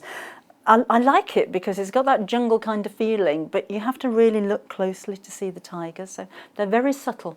So you have the tiger and the green or chartreuse and the pink. And then there's an off-white in the background there as well. And that's only £22.90. That's not bad for 2 cushion covers, is it? When you think about it, that's only, what, £11.50 each. You'd pay an awful more than that if you went into a department store, wouldn't you? So, there you go. And a handmade cushion cover, even more so. If you want to make to sell, I'm fine with that. I'm fine with it. Don't go selling the instructions on their own if you don't mind. But if you do want to sell, because I think you'd get more than £11.50 for it, personally. Anyway, I'm just thinking who I can sell it to. But remember, you do get 2. There is enough fabric so that you can make 2 of these in your kits. That one, just £22.99 for 2, which I think is great. Should we do a bit of sewing? Oh, the other thing that you'll need to add to your order as well, I've put some wadding behind here, simply because I've quilted into it, and I don't just want to outline around the patchwork, I wanted to quilt into something that was nice and substantial. And in fact, because there's so much, I did use an heirloom, and actually a couple of layers to make it really nice and thick. So if you wanted to go for this one, you've got plenty enough to do 4 squares in effect. But if you have any kind of wadding already, then even a polyester, if you've got a really thick one, would work really well. But this is only £10.99. You've got 45 by 60 inches, so you've got plenty there, with lots left over too. Oh no, I've had a message from Nova. Morning, Nova. She says, hi there, morning Debbie, starting a dressmaking course on Tuesday night. Well, that's exciting. Only been sewing since mid-April, but made several of your bags, and I've picked up so much knowledge from watching Sewing Street that it has inspired me to start a course. Love watching, thanks to you and the team. That will be passed on, thank you very much. Right, let's do that. Let's put you there. Other things that you're going to need are your cutting mat, a ruler, and you'll find a small square ruler useful as well, with a 45-degree diagonal line going across it. You'll need a zip, you'll need your wadding, you'll need a marking tool as well. I've got a friction pen. It's useful to have a 1/4 inch foot on your sewing machine too, because we need to sew some accurate seams here. Right, so again, in your instructions, tells you exactly how much to cut out. And basically, we're cutting out 5-inch squares. So I've already cut most of them, because you don't see me do that, do you? And then we're going to pair them up. So I've put on the instructions a picture of which ones go with which as well, because it's okay saying put fabric A with fabric B, but that means you probably got to go back to the list of what A and B is. So I thought that was going to be a lot easier to show you. So I have a review there. I've got a patterned with a white. I've got another patterned with another white. I've got a patterned with a blue. I've got a patterned with a pink. And then I've got a white with a pink and a white with a blue. So these are just half square triangles. So if you are a patchworker already, you'll know exactly where this is going. So, and I've made the squares big enough that you can cut them down to 4.5-inch squares. In fact, I need to do a few more of those. There are 4.5-inch squares as well. I find it easier to make these a little bit too big rather than relying on the 4 7/8 measurement to give me an exact 4.5-inch square afterwards, because things tend to go awry a little bit sometimes. So I need 4.5, so I can cut these accurately. These are the ones that go into the corners. There's only 6 left of these, by the way, the one that I'm demonstrating here. So let's do, so rotary cutter, ruler and mat for accuracy. We don't have this ruler in stock, but we will have some of the, we've got the metric version, but this is all in inches, or we should have the Creative Grid ones.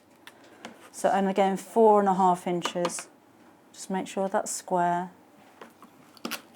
So those are the corner blocks. So we'll put those to one side.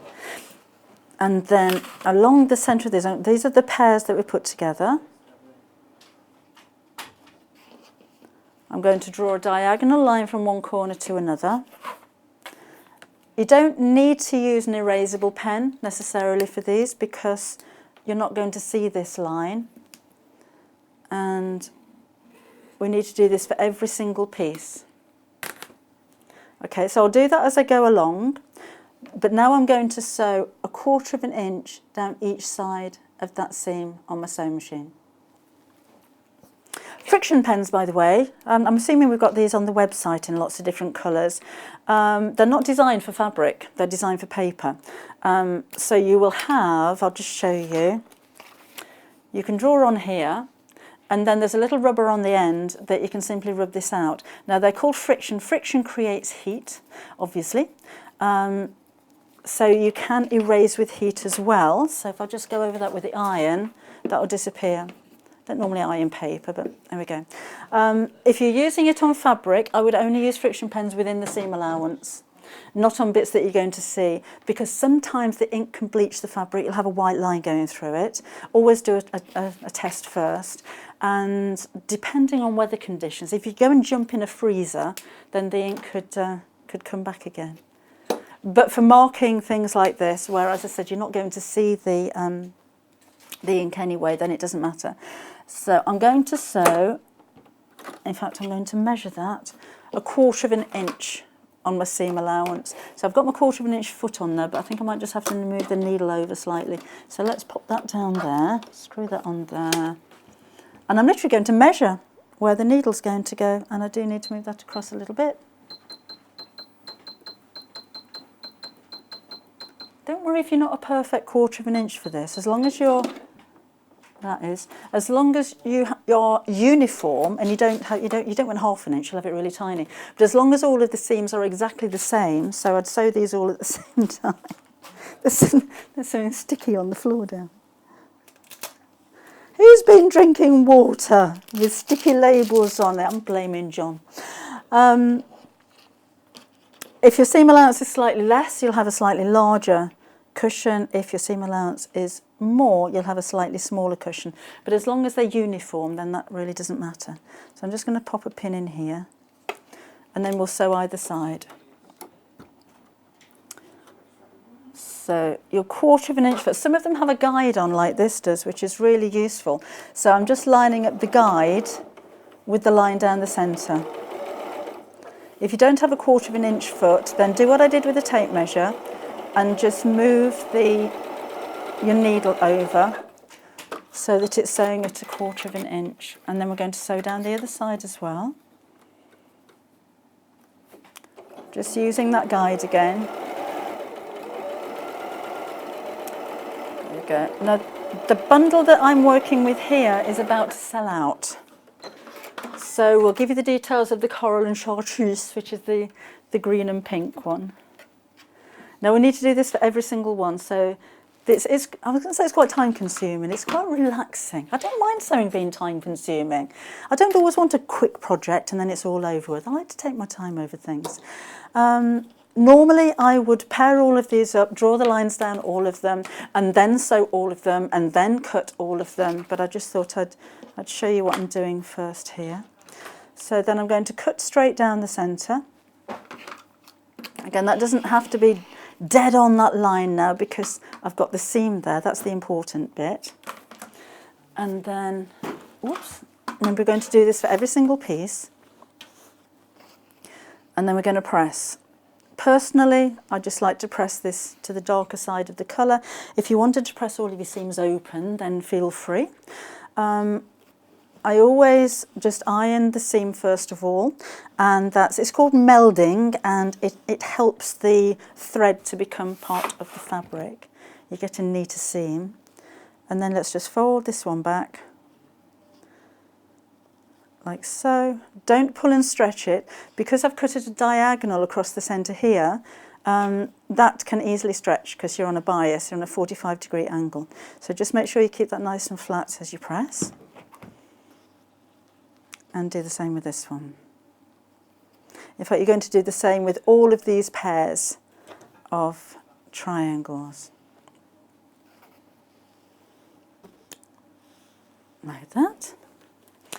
And then again, with each one of these, we're going to trim them down to 4.5 inches. So all of the squares are 4.5 inches. And this is where you're going to need your little square ruler with a diagonal line. You can do it with this one, but you'll find it easier to do it with a square one. And I'll show you this before I cut it on a plainer fabric so you can actually see the marking and see what I'm doing. But I'm not going to cut on here because I'll cut through the fabric. So I need 4.5 inches. As I'm trimming, I'm going to line up the diagonal line here with my seam at the centre. All right? So 4.5 inches is actually here. So that's come up a tad short. That is fine, don't worry about that. So here I can cut off the little ear there, and then I'm going to turn it around, line up the diagonal line again, and do the same in the opposite direction. So you see here, that's sticking out just a little bit, so that needs to be trimmed off to make it square. That needs to be trimmed off. Sometimes, I'll try it with the other one. Sometimes your fabric can twist a little bit, I've found. So 4.5 there. That's fine. So that just needs a little bit trimming off there. But this is why I made the squares 5 inches to start with, because now I can trim it down to get a perfect 4.5, rather than trying to gauge this being exactly 4.5 inches when I've finished. So that's just the way that I work. So let's trim this down proper now. If you have one of those rotating mats, might be quite useful. But take your time with this. It may seem time consuming, but it's really important that these are all exactly the same size. So just trim that ear off there. So that's perfect. And same here. Always make sure when you're trimming that you've got this on the diagonal line right into the point.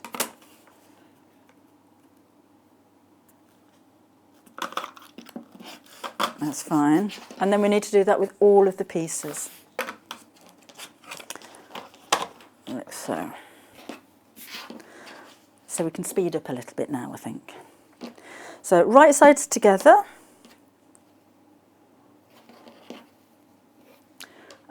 Pin in if you prefer. Line down the centre.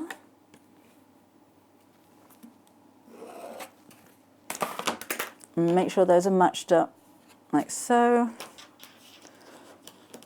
There's my pin, then we'll do all of these together.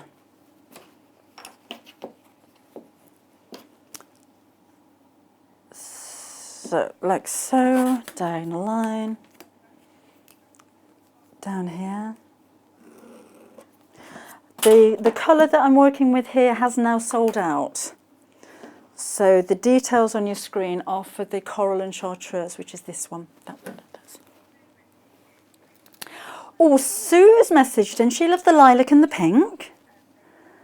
And, oh, she's going to put them in a conservatory. That's, oh, how posh. I don't have a conservatoire, you know. Down there. See, that square's a little bit bigger than the white one. I'm not too fussed. I know people can be very precious about the quilting and things being absolutely perfectly exact. As long as I'm sewing with the same seam allowance and my diagonal line has I've got the 1/4 inch stitches either side. My blocks are a little bit too big, so I can trim them down, so that's when they become perfect. So I find it easier to work like that. There we go. And final one there. It's really easy to see this come together as well. You know, you could actually use these as blocks, maybe go for a couple of them and join them together. You're going to have a nice little wall hanging if you do that. And then we'll sew these together. Remember, I've got the 1/4 inch foot on my sewing machine. So if you have one, that just makes it so much easier. You can be a lot more accurate. And I will chain piece these together as well, so you can save a little bit of thread there too. She says, and here you go.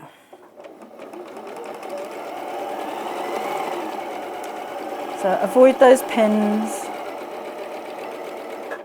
Chain piecing's not only quicker, it does save a little bit of thread as well. Just pop that under there. And it helps to feed the edge of the fabric underneath the foot. You know, sometimes when you start right at the edge of your fabric, it can disappear inside the feed dogs. When you're chain piecing, it eliminates that problem. And here you go. There we go. And then we'll sew down the opposite sides, cut them. And I think I'll have time to arrange them to show you. But then I think I'll show you how to do the back of the cushion cover. We'll nip ahead a little bit while we've still got some stock.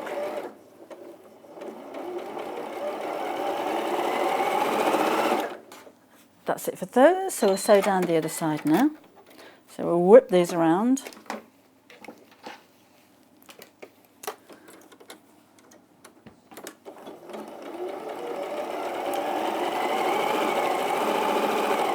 There's one, straight over to this one. Always stop with your needle down. Oh, up you go. So I'm talking to me sewing now. Do you do that? Do it all the time. And it's not normally encouraging, it's normally a telling, oh, come on, get under there. Whoops. There we go. So this may seem like the time-consuming thing. Actually, the most time-consuming thing is trimming them down to 4.5 inches, actually. Get under, see what I mean? Normally it does as it's told. I don't get annoyed very often. You don't often have it when I do.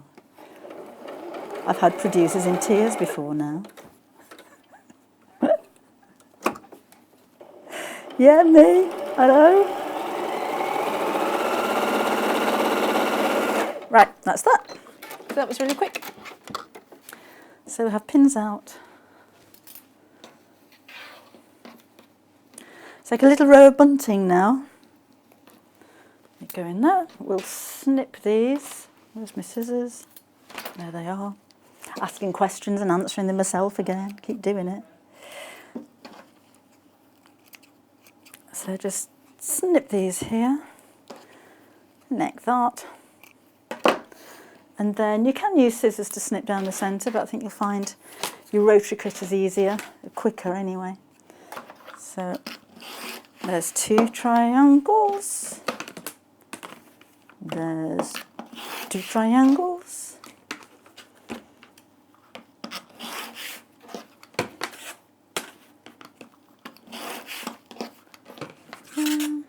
I like a half square triangle.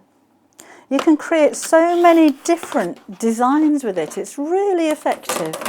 Let's press those open again. And then I'll trim them down and arrange. So again, I'm just pressing towards the pattern side on these, or the darker side of the 2. If you want to press open, then of course you can do. There we go, so quick iron there, and then again we'll just press those open. The chartreuse, by the way, we're down to single figures for that one now, so that one's going to go. Oh, so we'll give you the details for the lilac and pink one now. Well, we've still got some. Right, so quick iron there. Remember, when you're pressing, don't pull the fabric, because that will stretch on that diagonal line there, so we don't want that to happen. And there we go. And don't be tempted to try and trim them all together. You've got to do every one of these individually for accuracy.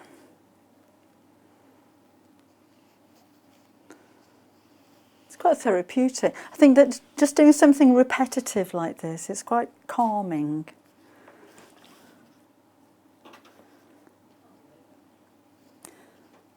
Again, open out without stretching your fabric, not yourself. If you want to have a stretch, you go and have a stretch.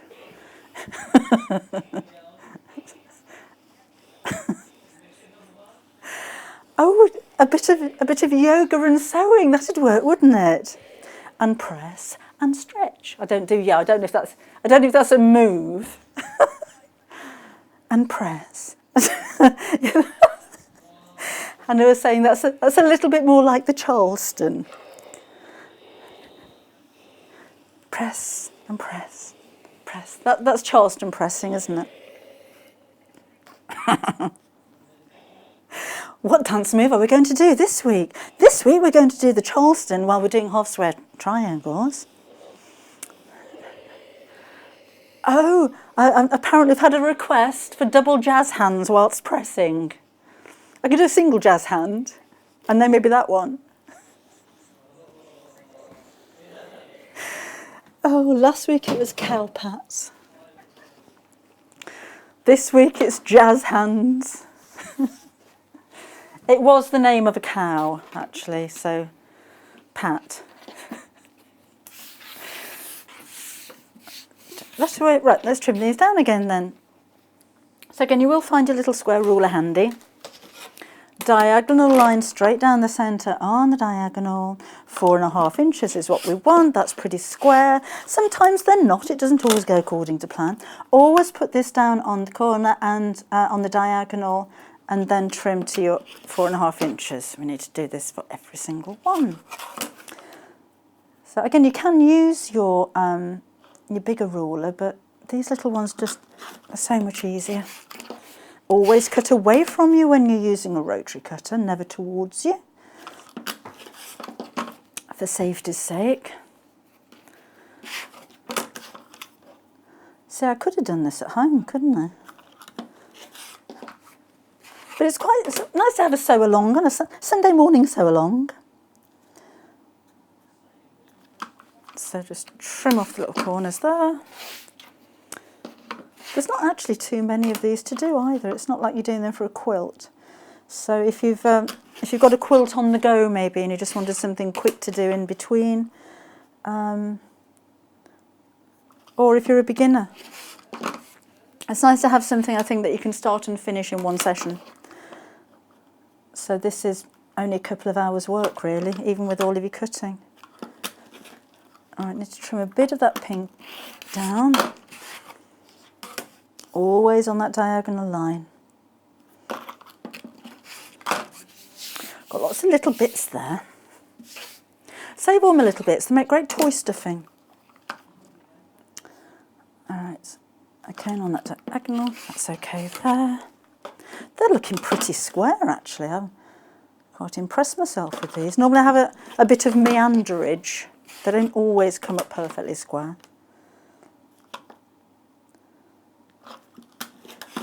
That goes that way. And just chop that. 3 more. And then we can start joining them together.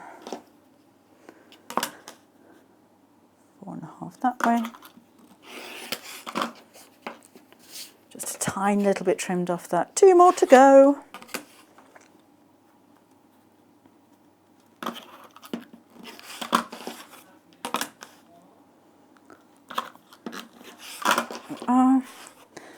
And then last one here.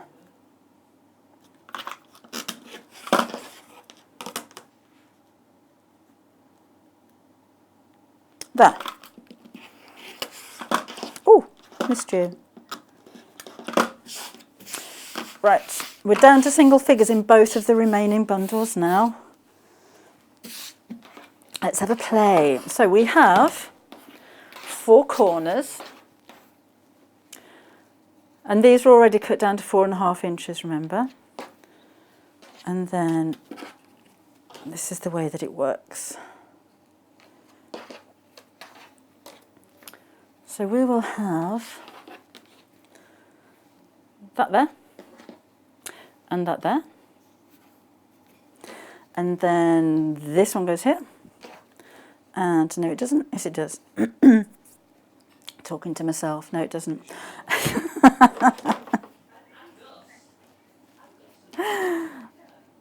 That one goes there, I think that one goes there. And then that goes there. And then the blue and the print goes here. And then that one goes there. These colours are sold out, by the way, now. And then we need a blue one opposite here, so that's a blue and a patterned one. Goes there. And then a blue and a white one goes there. Oh, where have you gone? We're going that way. It's coming together. And then I'll need a a pink and a patterned one here. So the pink's opposite and the blue is opposite, so you can see where that's going. And that doesn't look right, does it? That way, that way, that way. Put it in the pen. That was it. That's that way. Nope. Need it to go. Where am I going? That way. I'm trying to follow my own instructions. But at least you can put all of these together before you actually commit to making mistakes. That goes there. Oh yeah, that's it. Is that it? And that's a corner bit. I'm asking you, I wrote the instructions, didn't I? And that goes there. So something's not quite right there, is it?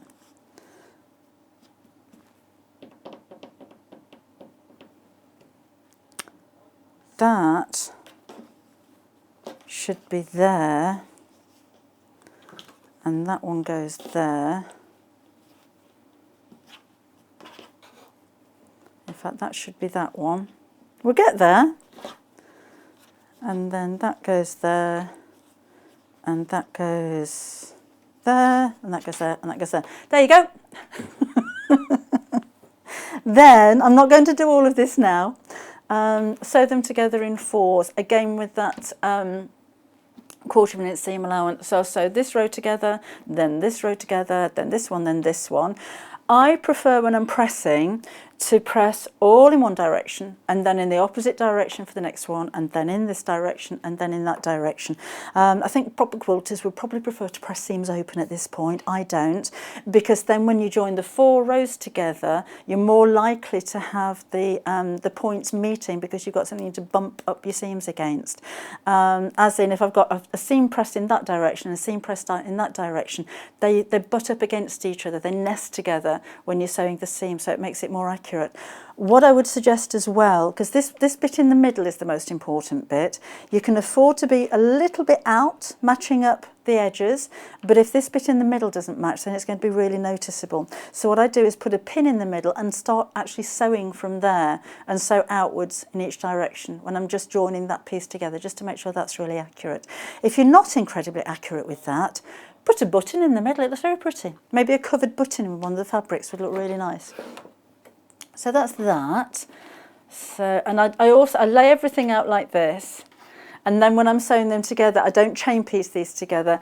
I will pick them up all in that order, then take that row to the sewing machine and then sew them together in that order.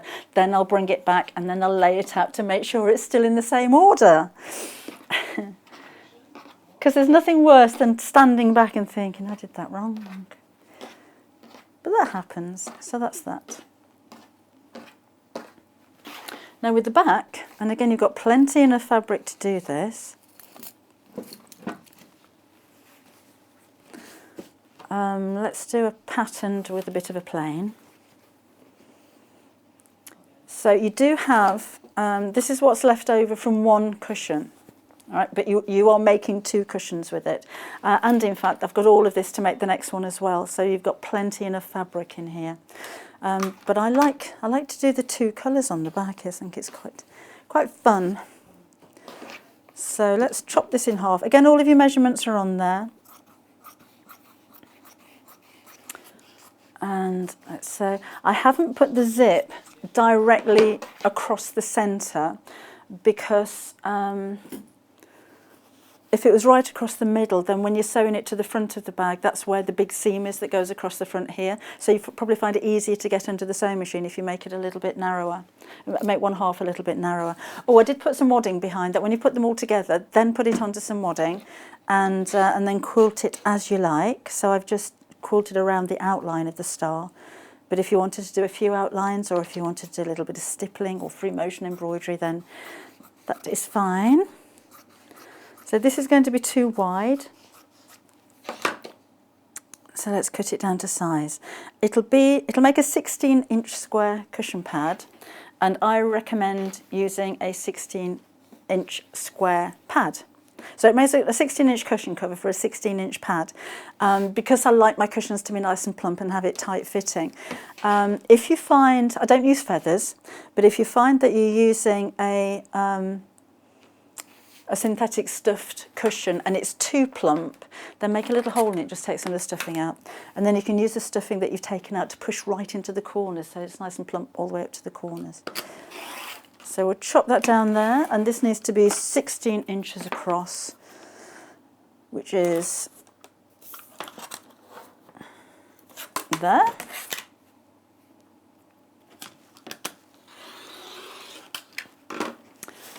Save those bits, and this is how we're going to do it. So at the moment that's too deep, which is exactly what we want. I've got an invisible zip because it's the only zip that I had, so I'm going to treat it as if it was a normal zip, because it doesn't need to be an invisible zip here. I like normally to have a zip that's too long so I can sew with the slider and the zip stops out of the way, but this one's kind of fitting. And this is going to be sewn right sides together. That's not straight, is it? I'll cut that straight. Right sides together to whatever the bottom section of your cushion backing is going to be. So you choose whether you want it patterned or the two plain ones, or you will have enough fabric to make one cushion back with the same fabric on the back, but then your next one's going to be different. So this is going to be sewn right sides down here. So let me just change the foot, see if I've got a zipper foot handy. Yes. I don't necessarily use a zipper foot when I'm sewing zips in. I wouldn't do with this one at home. But we better do it proper because we're on telly, haven't we?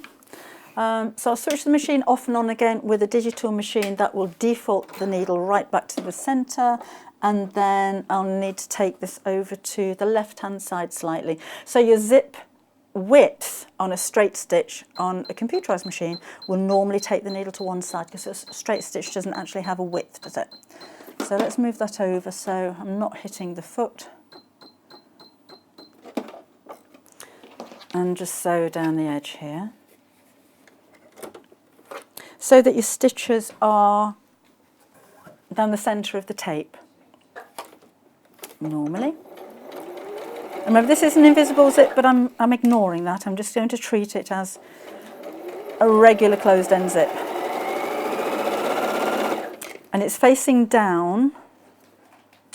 No, it's not, you silly thing. There you go, if you're watching, Adele, I've sewn the zip in the wrong way around. Things were going so well. I'm confusing myself, having an invisible zip used as a regular zip. Just take that off again. Facing down. So the slider is downside to the right side of the fabric. That makes sense. And we'll just sew along the centre of the zip tape.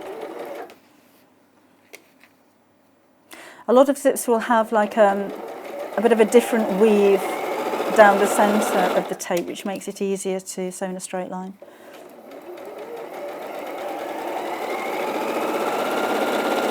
Right down to the end. If you do have a zip that's not overly long, when you come to the zip pull or the slider, leave your needle down and lift your foot up, and then we'll manoeuvre this out of the way like that, and then we'll carry on sewing.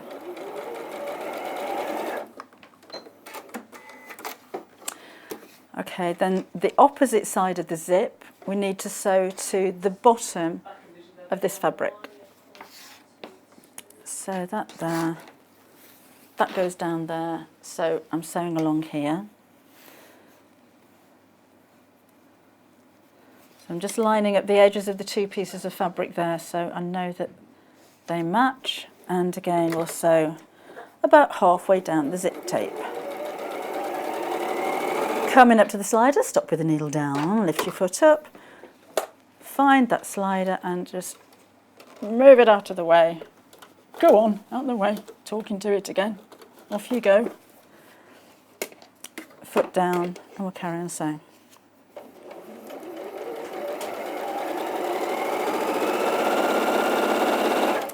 All the way down. There's lots of different ways you can put zips into cushion covers. You could have made it an invisible zip. I find it easier if I'm putting piping or binding around a cushion to have the zip going across rather than trying to put the zip into the piped area, but you could do that. That is an option. Right, now I'm going to sew the ends of the zip together. just so I can hold it in place and make that nice and neat. So literally I'm just going to go backwards and forwards over here. Make sure that they're level.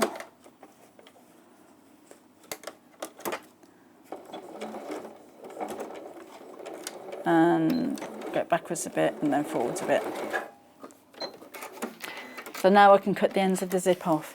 Doesn't matter about whether the zip's open or the zip's closed at this point, because the way that this is going to go together means that when we sew them the back to the front, they go wrong sides together.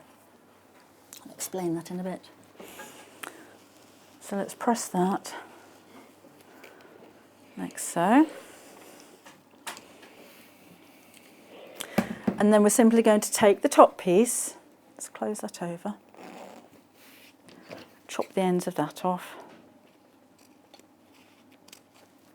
That one's okay. And then we're going to pull this over the top of the zip so that it just covers the zip. So don't do that, because you won't be able to get to the zip to undo it, and you'll run out of fabric if you do. But we're going to fold that over there, just by about an inch, and press it.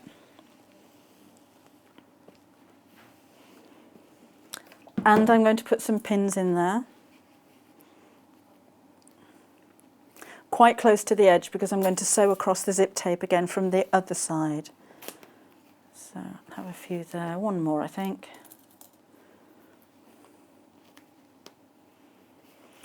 And then sewing from this side, so I know I'm catching the zip, I'm just going to sew across here. So I don't actually need the zipper foot on the machine anymore, but may as well leave it on there. So I can move that out of the way again. Do I need to? A little bit. While we just get going. In fact, let's move that right out of the way. That's better. Talking to myself again. Right, and then I'm going to sew down the zip.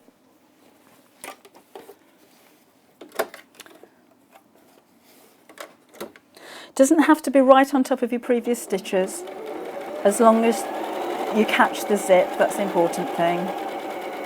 So I don't actually need to move the slider out of the way that time, I can sew around it. Make sure that's straight.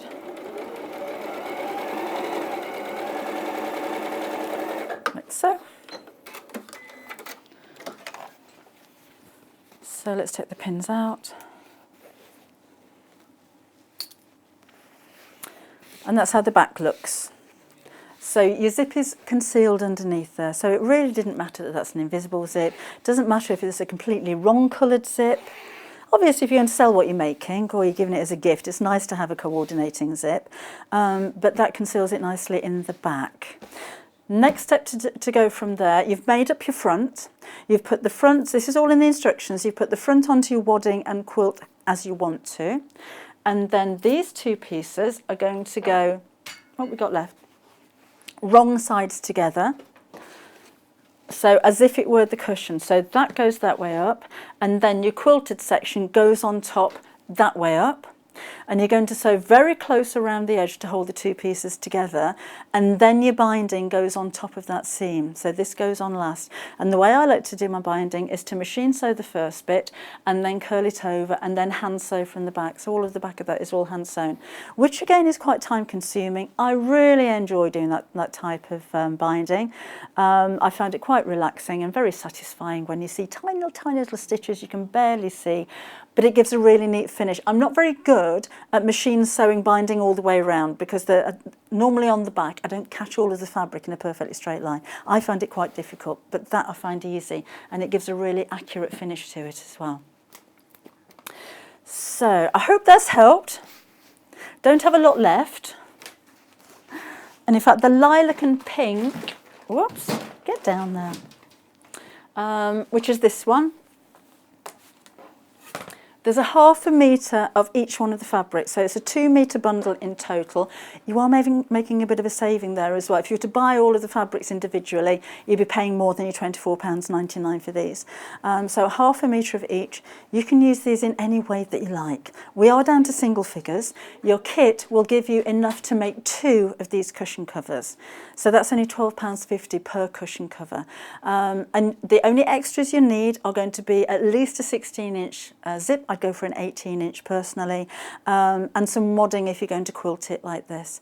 But the fabric is enough to make this complete with either the 2 colours on the back, or you could have one in a complete colour and then the other one would be in a different colour. But if you want them to match perfectly, they're going to be 2-tone on the back, which I think is quite fun. And of course with the binding, you needn't have the pattern. I could have picked out the pink and used that as the binding. So you can make these a little bit more personal if you wanted to. But it's really easy, isn't it? But I think they look really striking. They'd make nice seat pads as well, wouldn't they? A little less filling in there, and maybe put some ties on the side, and you could have those on your dining chairs as well. So 2 metres of your fabric in total, and all of your instructions, which I've made as clear as I possibly can, with lots and lots of photos on there as well, which I think makes sense. So this is me, it's photographed as I'm making this up. And that's what you're going to make. So £24.99 for this one. The only other one we have now is the coral and chartreuse, which is this bundle. So this is Lewis and Irene Tiger fabric with the chartreuse and the coral, and then you have an off-white. And again, that's £22.99. And that is going to make this one. And again, with a 2-tone on the back, which I think is loads of fun. That's only £11.50 per cushion cover. Remember, there's enough in here to make 2. So you're going to have 2 matching cushion covers for your £24.99. Now, if you'd like to order, if you're new to us, there are 2 ways to order. And Vicky's going to explain how to do that. Well, let's over to Vicky.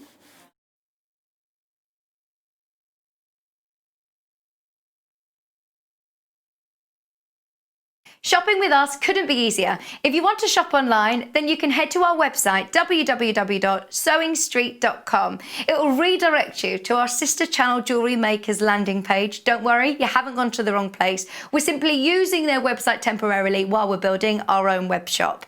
Scroll down past the Watch Live part and you'll see all of the products that you will have seen on air on today's live show. You can also shop our catalogue by clicking a category, clicking a product to view closer, and adding it to your basket. Once you're ready to check out, you will need to create an account, which is absolutely free to do so, but it will mean that you can check out on as many orders as you want throughout the day with still only paying 1 postage and packaging. If you'd prefer to speak to somebody in our UK-based customer service team, then you can do so via the free telephone line number 0800 001 4433. They will not only help you create an account, but will also help you with any of your online shopping.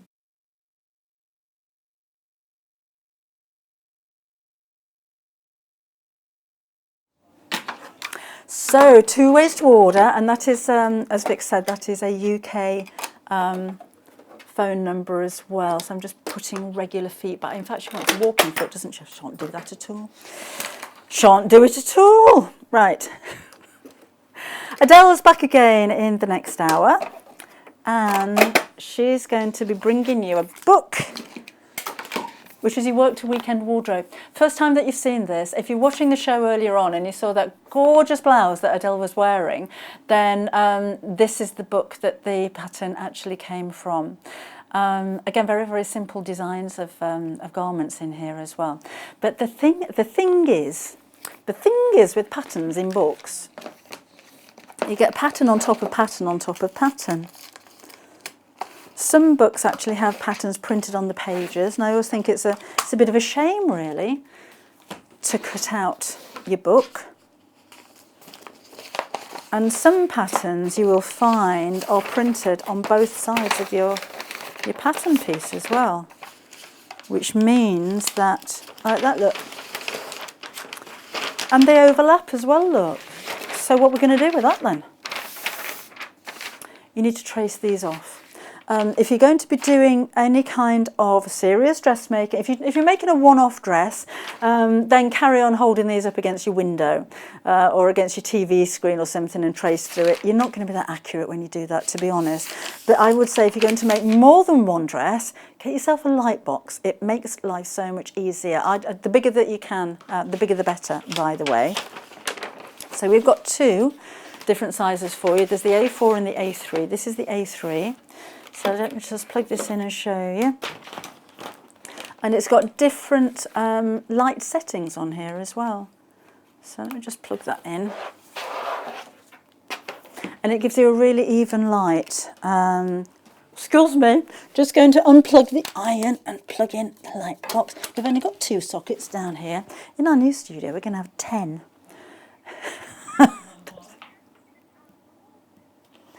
So we were saying last week, the design for the new studio is going to incorporate a gym. We have stables. We've got horses there as well. There is a disco. We've got a glitter ball. There's a champagne bar. There's a sushi bar as well, because some of these presenters are right divas, so they have to be fed and watered constantly throughout the day. What else were we going to put in there? Oh, there was a swimming pool. Steam room. So this is all being built at the moment. That's what's happening. We did have questions about tours. No, not going to do tours. In fact, we could do a tour of this studio. It would involve poking your head round the door. Yeah, and you have to stay at the door because we're only about 3 metres in. We're in a garage, for goodness sake. We're in a double garage. That's the size of our studio. So yeah, we could give you a tour, but it'd literally be, oh yeah. That's it. But in the new studios, it's just going to be amazing. We're going to have walking pavements, waiters.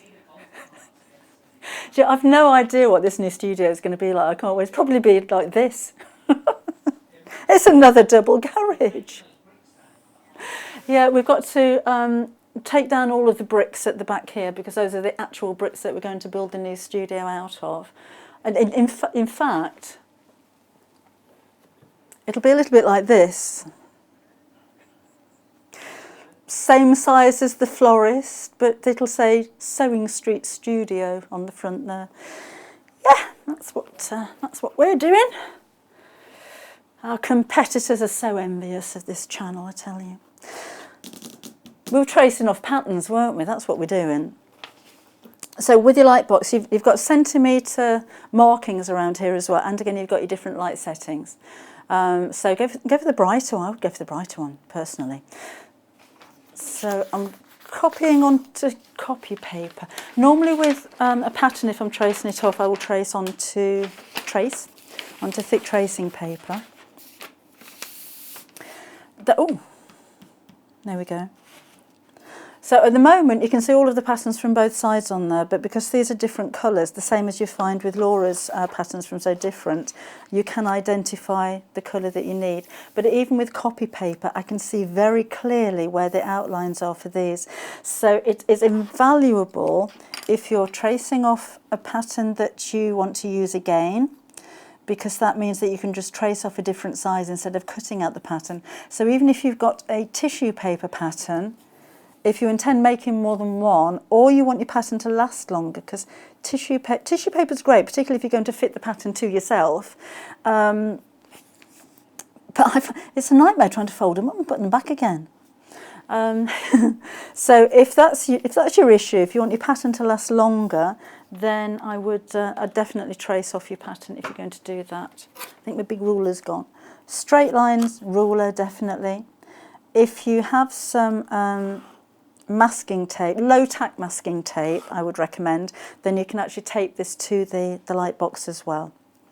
And in fact, if you're joining pattern pieces together, if you use surgical tape, which is a little bit more expensive than masking tape, but surgical tape you can draw over it and you can iron over it, and it still peels away if you don't get it quite right. So it's worth investing in something like that if you are dressmaking. But again, you can trace off every one of these patterns. It is a shame, isn't it, when you get patterns on both sides. There is no way that you can cut out even one pattern from this, even if you think, well, I only want to make one outfit anyway, because not only is it on both sides, they overlap as well, which is a good thing, because if these were full-size patterns and they were all individual, you'd be paying a lot more for your book. So there is a method to that, there is a reason. I use it a lot as well, my light box.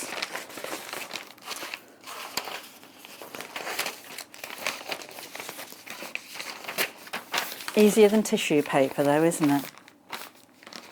If I'm making something, like if I'm designing, I'm doing a doll's face, and I want something to be really symmetrical, or if I'm making a heart shape and I need that to be symmetrical, I'll do a kind of where, say that's going to be a doll's face, so it's just going to be round. Now that's not symmetrical already, as you can see. If you take that down a bit, you can see it better, can't you? So that's that. And then I want an eye about halfway here. And my nose is going to be about there. And then I'm going to have a nice big smile like so. But I want it to be symmetrical. So what I would do would be to... I don't normally iron my paper. This is purely... Have I said that? No, I don't normally. I normally iron patterns, to be honest. So I do iron paper. So I'm talking out of somewhere else. So then pop that over the top. And then I'm going to trace off the eye and the nose and the mouth and one side of the head. And then I can flip this over.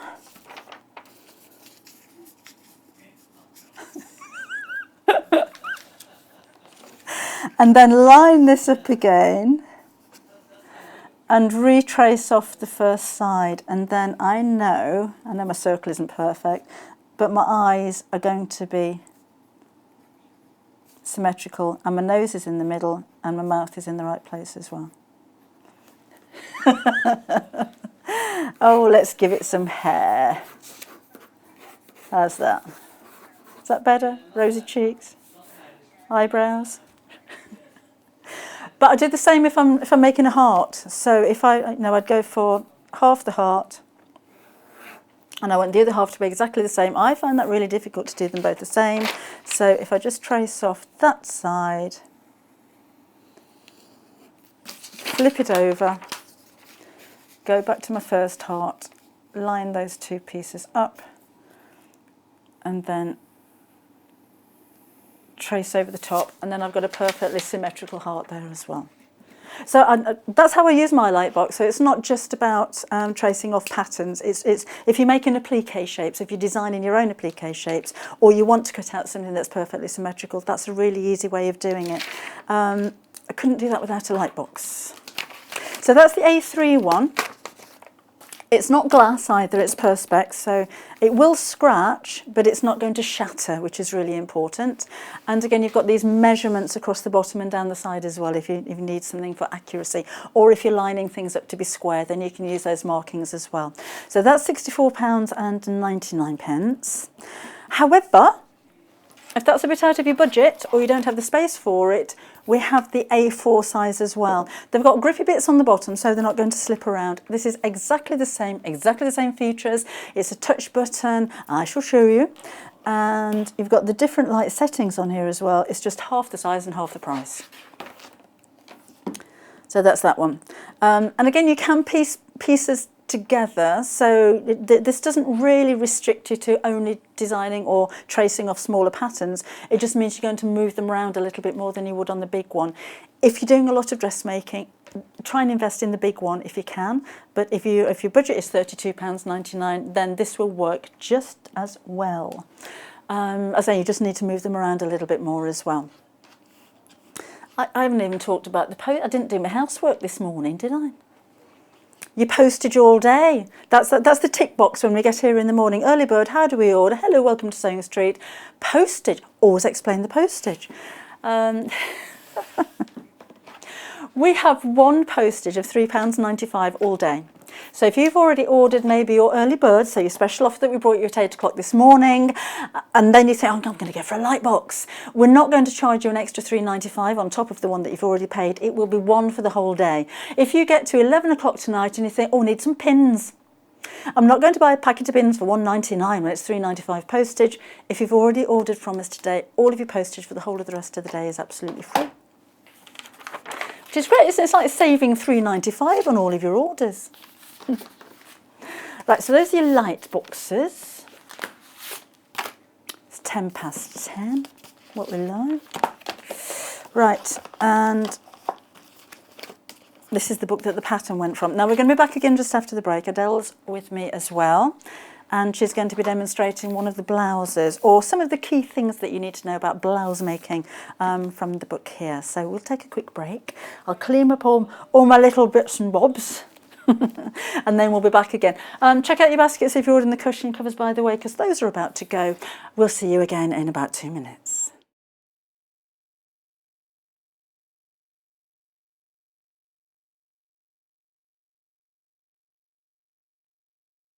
Shopping with us couldn't be easier. If you want to shop online, then you can head to our website, www.sewingstreet.com. It will redirect you to our sister channel Jewellery Makers landing page. Don't worry, you haven't gone to the wrong place. We're simply using their website temporarily while we're building our own web shop.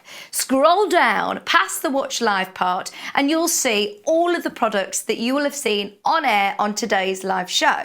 You can also shop our catalogue by clicking a category, clicking a product to view closer, and adding it to your basket. Once you're ready to check out, you will need to create an account, which is absolutely free to do so, but it will mean that you can check out on as many orders as you want throughout the day with still only paying one postage and packaging.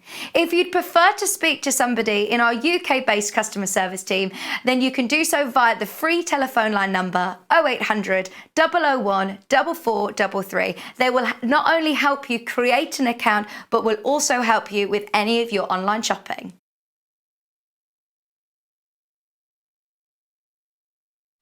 If you love sewing, then you need the UK's favourite sewing magazine. Every month, you'll receive exclusive patterns.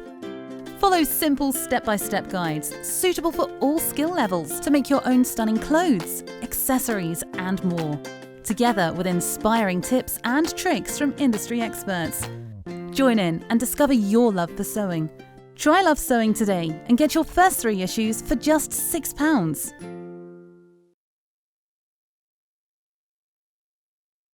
Would you like to take part in our weekly competition? If you do, then all you have to do is head to the Sewing Street fan page group on Facebook. Post your picture of your make. Myself, Debbie Shaw and John Cole Morgan love looking at all of your makes every week. We pick our favourite and announce the winner every Friday live on the show. Happy sewing and good luck.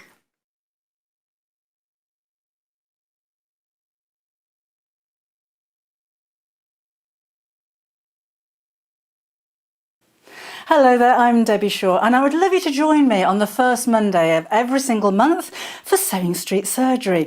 Now, this is a dedicated hour where I answer your questions, and that could be questions about techniques, it could be questions about tools, it could be questions about new products, or maybe something that you've seen that you just don't understand. There's a lot of questions about tensions on sewing machines, and there's a lot of questions about working with different weights of fabrics. So if you have a question that you'd like to ask me, the easiest way to bring a question over to us is to go to our Facebook page and post your question on there. I will collate all of those questions throughout the week. If we need any new products for you, or if we need any new demonstrations, those will all be worked on leading up to that first Monday of the month. So do join me, Debbie Shaw, on Sewing Street Surgery on the first Monday.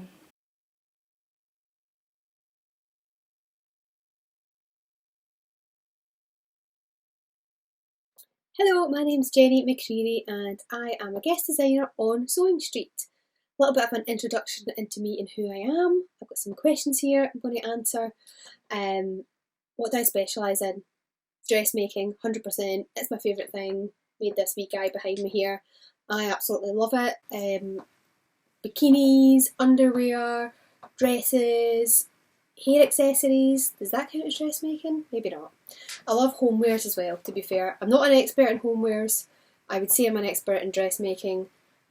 Quilting is the one thing I do not do yet. There's still time. I'm really worried. I don't want to get into quilting because I know that it is. There's just so much to it, and I'll get right into it, and then might leave dressmaking behind. I'm not really finished with dressmaking yet, so dressmaking is my thing. I got into sewing. This is quite a common one actually. It was for Halloween costumes. So I wanted to be the Tooth Fairy. My mum had a sewing machine, she knew how to use it, and I used it to make a tutu. That was the first thing I ever made.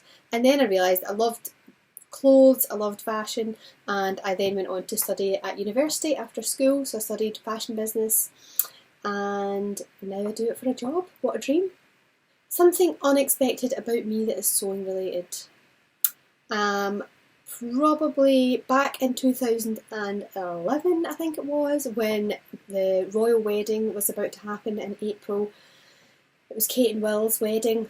A customer of the place I worked at the time challenged me to make the dress live. So nobody knew what the dress looked like, and I made it in 8 hours live whilst watching. So everyone else was having a nice wee day watching the royal wedding, and I was like sweating, it was roasting. Some newspapers came to watch as well. Yeah, that was interesting.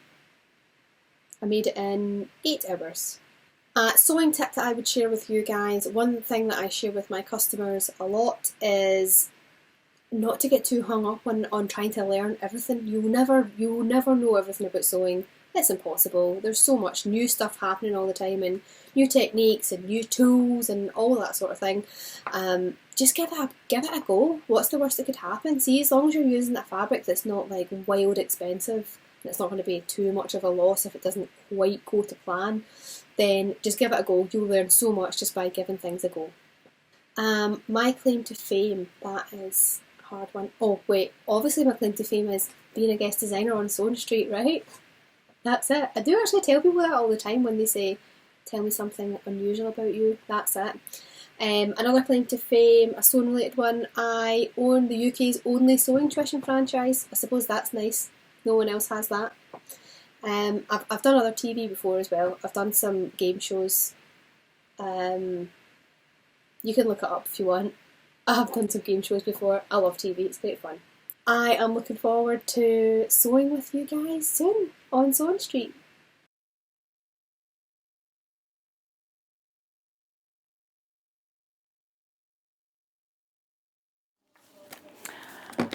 Christmas is coming soon. Okay, I don't know, I think it's the end of the month, isn't it? Welcome back to Sewing Street. We're going to be doing a bit more dressmaking with Adelle in this show, and the book that we're featuring is Your Work to Weekend Wardrobe. This is just £22.99, and it's full of lots of different garment ideas, but you've got the full-size patterns in the back as well. If you weren't watching in the previous show, I would recommend that you buy yourself a light box, because I think with these patterns particularly, you're going to need to trace them off because they're on top of each other and they're on the back of the patterns as well. So your own capsule wardrobe, this one's all about. You have introduction, and there's, of course, you've got getting techniques and that kind of thing, different ways to stabilise, everything that you need to know before you even start dressmaking, how to fit your pockets and how to put zips in and facings and things like that. There's a section on collars and buttonholes and mitered corners. Fitting and drafting is really important as well. You need to know how to measure yourself so that you're getting the exact size that you need as well. And there may be occasions where you need to adjust the pattern too. To be honest, very rarely would a pattern, certainly for me, fit me perfectly. Funny, isn't it? Because I can go into a shop and buy something in size 12 and it'll fit me fine. But if I buy a pattern with the same measurements, I've probably got to adjust the bust. Most patterns, I don't know about this one, I'll ask Adelle, are made for a B cup, and most people aren't. So you will need to probably do something like a full bust adjustment, or a small bust adjustment, of course. But if you fit a pattern perfectly, good for you. It doesn't happen very often.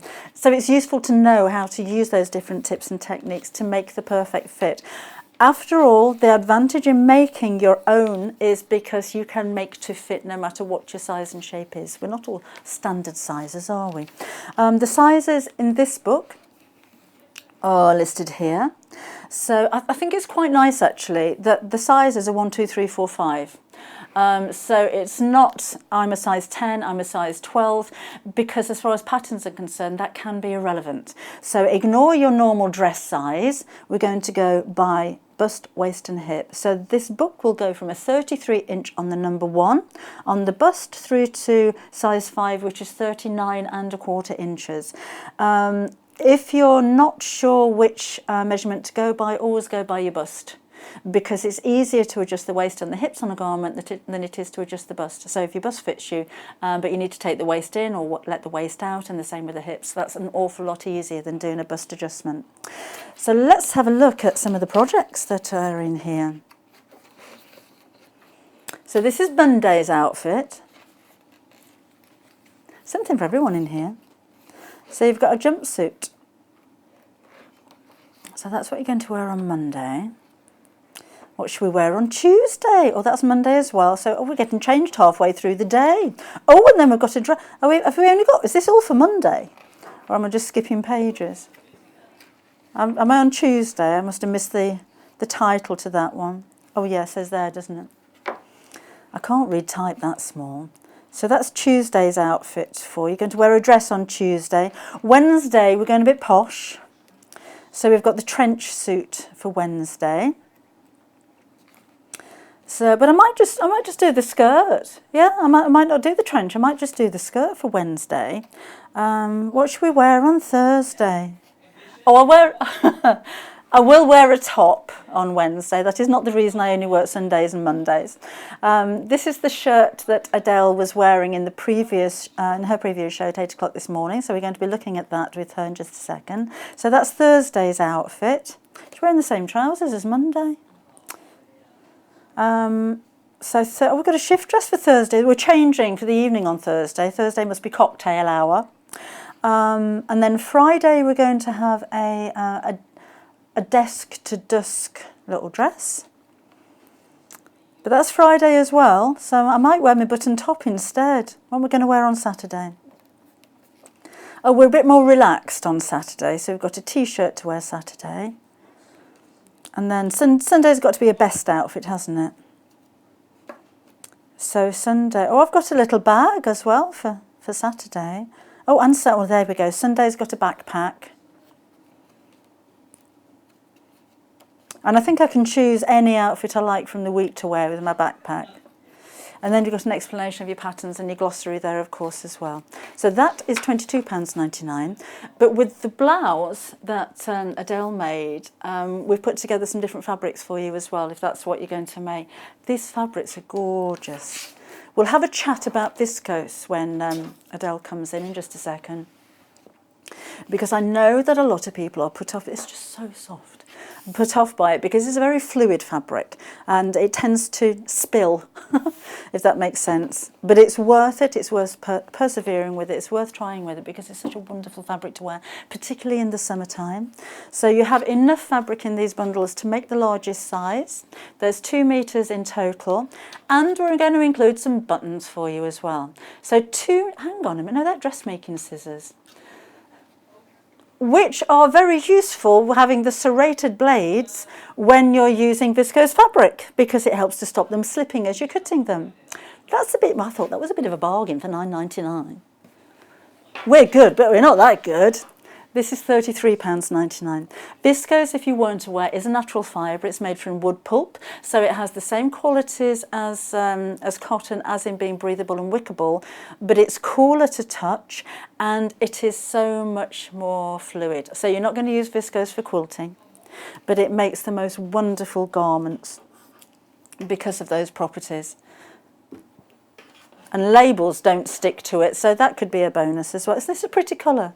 It's like well, we're calling it spearmint, lovely, delicate, pastel, pale, minty colour. So 2 meters is enough for the largest size of the blouse.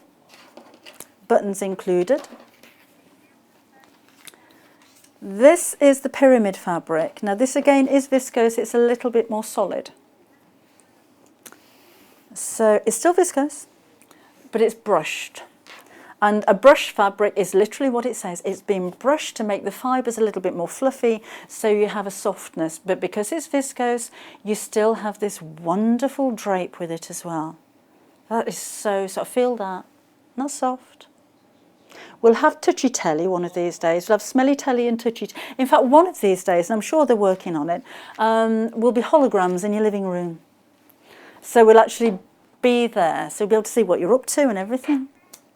I'd have to have a chair and a walking pavement and a gymnasium and stables and everything. You're going to have all of that in your living room if I'm coming round, with that wide door to fit my head through. Buttons included as well. And again, you've got 2 metres of the fabric there for £33.99. I've just noticed as well, if you've got the plains or if you've got a small print, you don't have to worry about pattern matching with these. And even with the rope knots, they're kind of random, so you don't have to worry about that. Makes your fabric go a bit further, doesn't it, when you can put your patterns upside down as well. So there, that's that. And then we have the rope knots. Makes a lovely blouse, that, doesn't it? So tactile. So soft and cool and smooth and beautiful. But it is a very fluid fabric. 2 metres again for £33.99, and you've got your buttons included. Don't have to use those if you don't want to. If you prefer to use a navy, or red buttons would look nice, wouldn't it? That would be very nautical. But it's a lovely fabric to wear because of the way that it feels, and it drapes so well as well. Easy to care, cool wash, and easy to iron as well. Give it a quick steam. You don't even have to touch it with an iron. The creases just drop out of viscose. It's like a dream fabric to wear and work with. £33.99 again, and you've got the 2 metres there and your buttons included too. So those are your 3 options. Which one do you like? What you're going to go for? What you're going to make with it? Come and let us know. studio@sewingstreet.com if you want to drop an email. Or of course you can go to the Facebook page. I'm still here on Facebook. Wendy, it's not a June Taylor item. Well, it is a June Taylor item, but it's not the cut and press that we use. At the moment, we do have the cut and press knocking around somewhere, which is really useful, but it's out of stock at the moment. This is the square and blocker, so it doesn't have the cutting bit on the back. But this is what we've been using to iron on. This is in stock, so you can have a look on the website if you wanted to order those. Okay. So any more questions, do come through on Facebook or an email. It'd be nice to hear from you.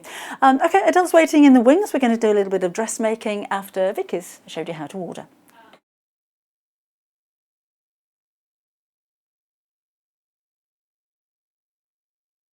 Shopping with us couldn't be easier. If you want to shop online, then you can head to our website, www.sewingstreet.com. It will redirect you to our sister channel Jewellery Makers landing page. Don't worry, you haven't gone to the wrong place. We're simply using their website temporarily while we're building our own web shop. Scroll down past the Watch Live part and you'll see all of the products that you will have seen on air on today's live show. You can also shop our catalogue by clicking a category, clicking a product to view closer, and adding it to your basket. Once you're ready to check out, you will need to create an account, which is absolutely free to do so, but it will mean that you can check out on as many orders as you want throughout the day with still only paying one postage and packaging. If you'd prefer to speak to somebody in our UK-based customer service team, then you can do so via the free telephone line number 0800 001 4433. They will not only help you create an account, but will also help you with any of your online shopping.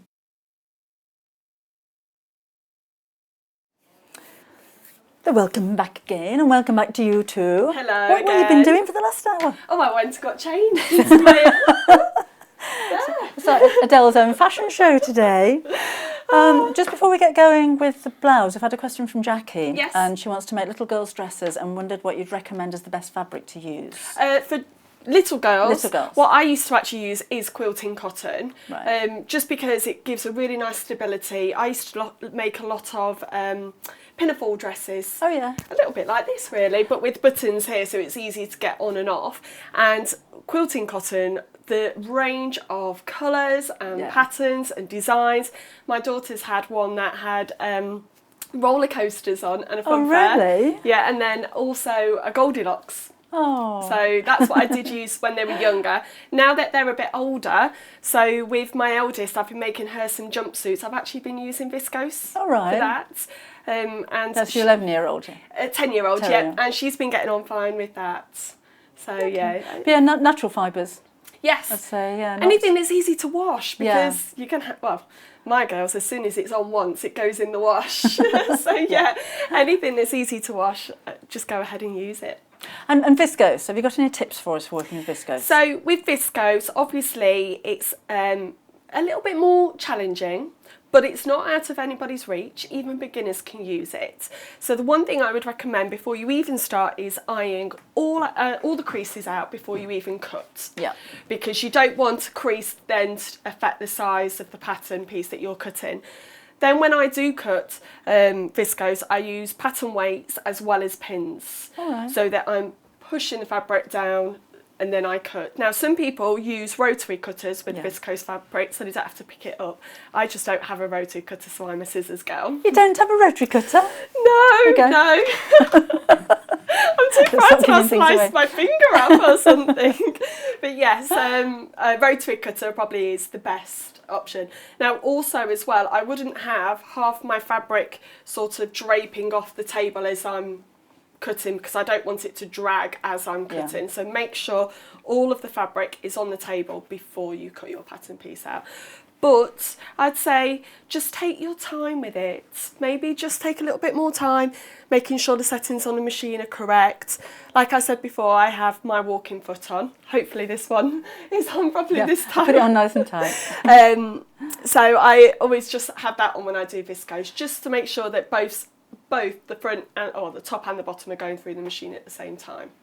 That's a good point actually, because I think with walking feet generally we say use a walking foot with lots of layers, and if you're quilting and it feeds everything through together, but it's worth it with slippery fabrics, because again you don't want that moving as it goes under the foot. Yeah, you wouldn't want one going further than the other. And just pin. Yeah. Pin with it. Okay, where are you going to start with the blouse then? Right, so I've already done half of this blouse already. So let me show you the half that I've done. I've attached the sleeve already. I've done my bust darts and my waist darts here, and I've also made this placket. Now what I want to do with this today is look at this placket, because it's not as difficult as it seems. So I'm going to take everybody through that step, and then also I'm going to talk about the sleeves, because the sleeve isn't a set-in sleeve, it's a raglan sleeve, and it's actually made up of two parts. Right. So again, notches are very important on this piece. She's off again. Her and her notches. Notches and press, that's the two things I would always say.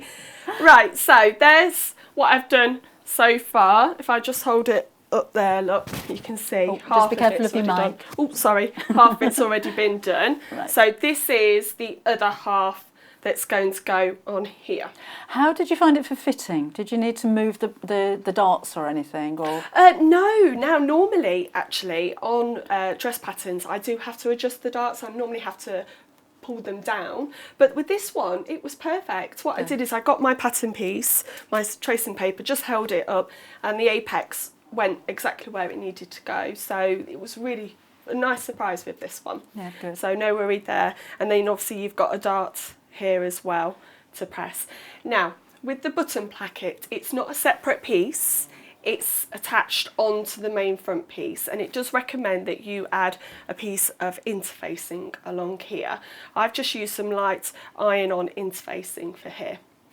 Now this is where the confusion comes, because on the pattern piece it's actually got 4 notches at the top, which look confusing, but they're not. They're just there to help you. So what we're going to do first is we're going to fold over where the first notch is. I've put pins in so that it's easier to see. So we're going to fold over the front piece all the way along, that's about 1 centimetre, all the way along, so that we've got that folded there. Okay, so let me get put that back there. Now, I iron this way round, so I hope that hasn't changed where the camera is. I like to, I'm right-handed, so I iron towards the left. Right, so I'm going to fold that over. So that's where the first notch is. Give it a really nice press all the way down. Now you can use a seam gauge here. I don't know if we've got one. Just to help make sure that you're keeping it at a centimetre. We do have one, but it means me getting off the chair. Yeah, no, it's fine.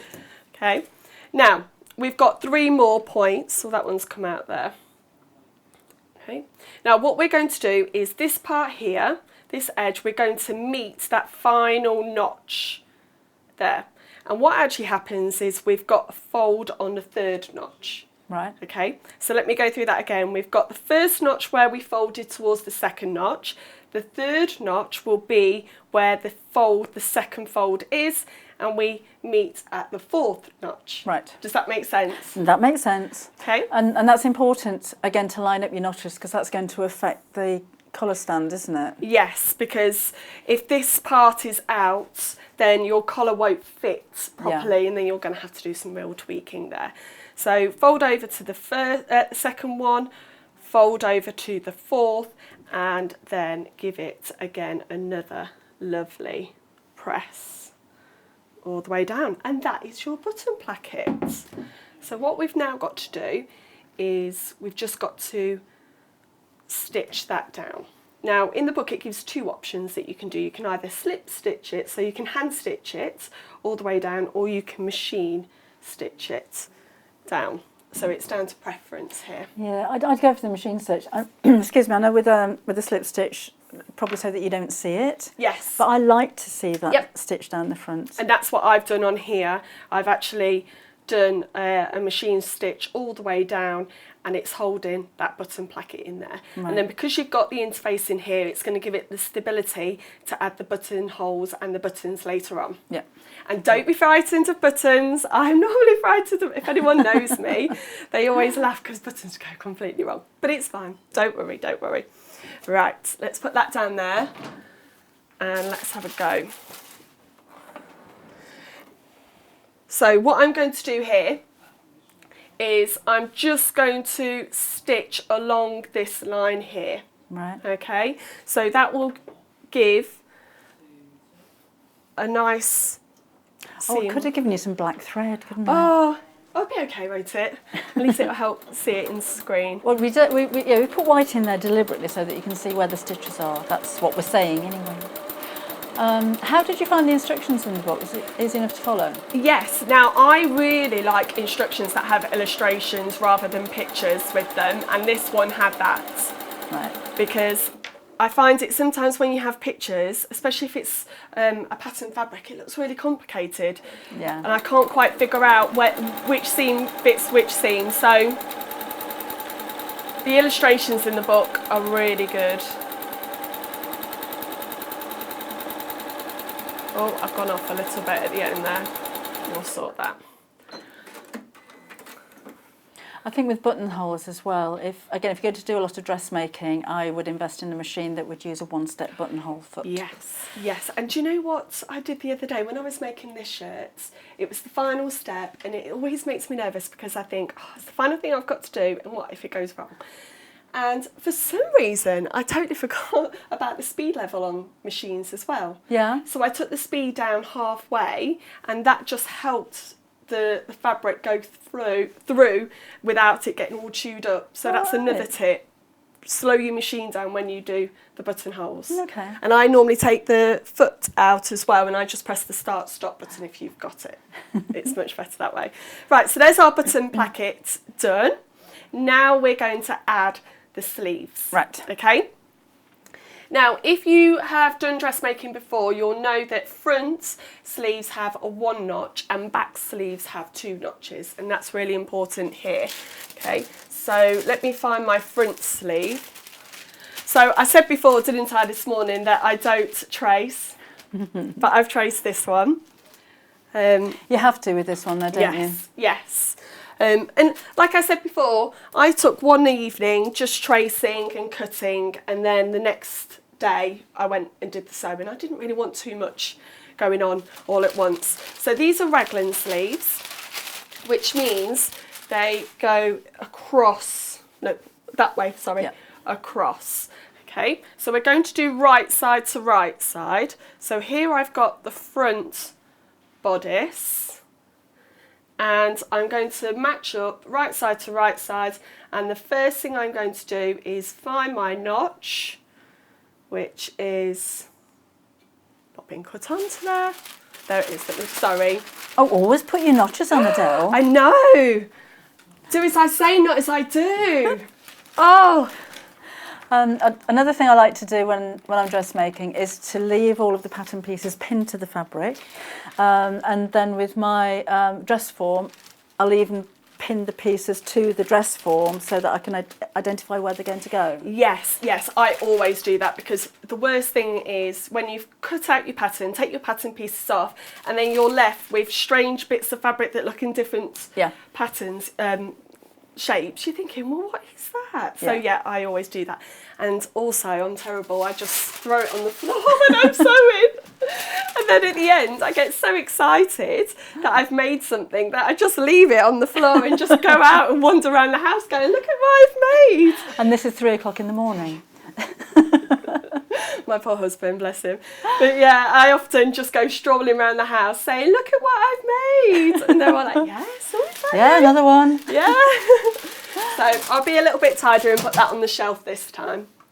Okay, so match up my notches first. See if there goes on there. And then I'm going to match the rest of the sleeve. It's good value though, isn't it? If you buy a book with so many patterns, and how many worth was it? I can't remember how many were in the book. 6. Six. Yeah, you know, what happened there? I've gone from posh to Texan to complete gibberish. I have no idea. If you were to buy 6 individual patterns at anywhere between £8 and £9 each, you're going to be paying a lot of money, and you don't have so much explanation as you do in a book either. So value-wise, buying any book with patterns in it is great value. Yeah, and what's really lovely about this is you can mix and match the pieces, so it makes a capsule wardrobe. Yes. So like on the picture where it has this, it's got the jumpsuit, trousers, and on the photo it's got the Saturday top and I think the Wednesday skirts. So that's nice that you can mix and match everything. Because you don't want first thing in the morning thinking, what shall I wear, when it's easier, isn't it, if you've got everything that goes together. Now, the one thing not when you're up at 3:30 in the morning and it's pitch black and I hadn't put anything to one side to wear for today, and we don't have curtains in our bedroom. Oh. So I didn't want to put the light on because all the neighbours would see me getting ready. So I'm there shining my torch in the wardrobe on the phone, just trying to find. Yeah. So it's nice to have a capsule wardrobe where you could literally shut your eyes and pick things out and you know that it's going to work. Okay, so with this pattern, it is actually only 1 centimetre seam allowance. Okay. Which is a little bit different because normally it's actually 1.5 centimetres. Yes. So just be aware, anybody that's doing that. Right, let's have a go now. Ooh. There we go. No broken this time. There.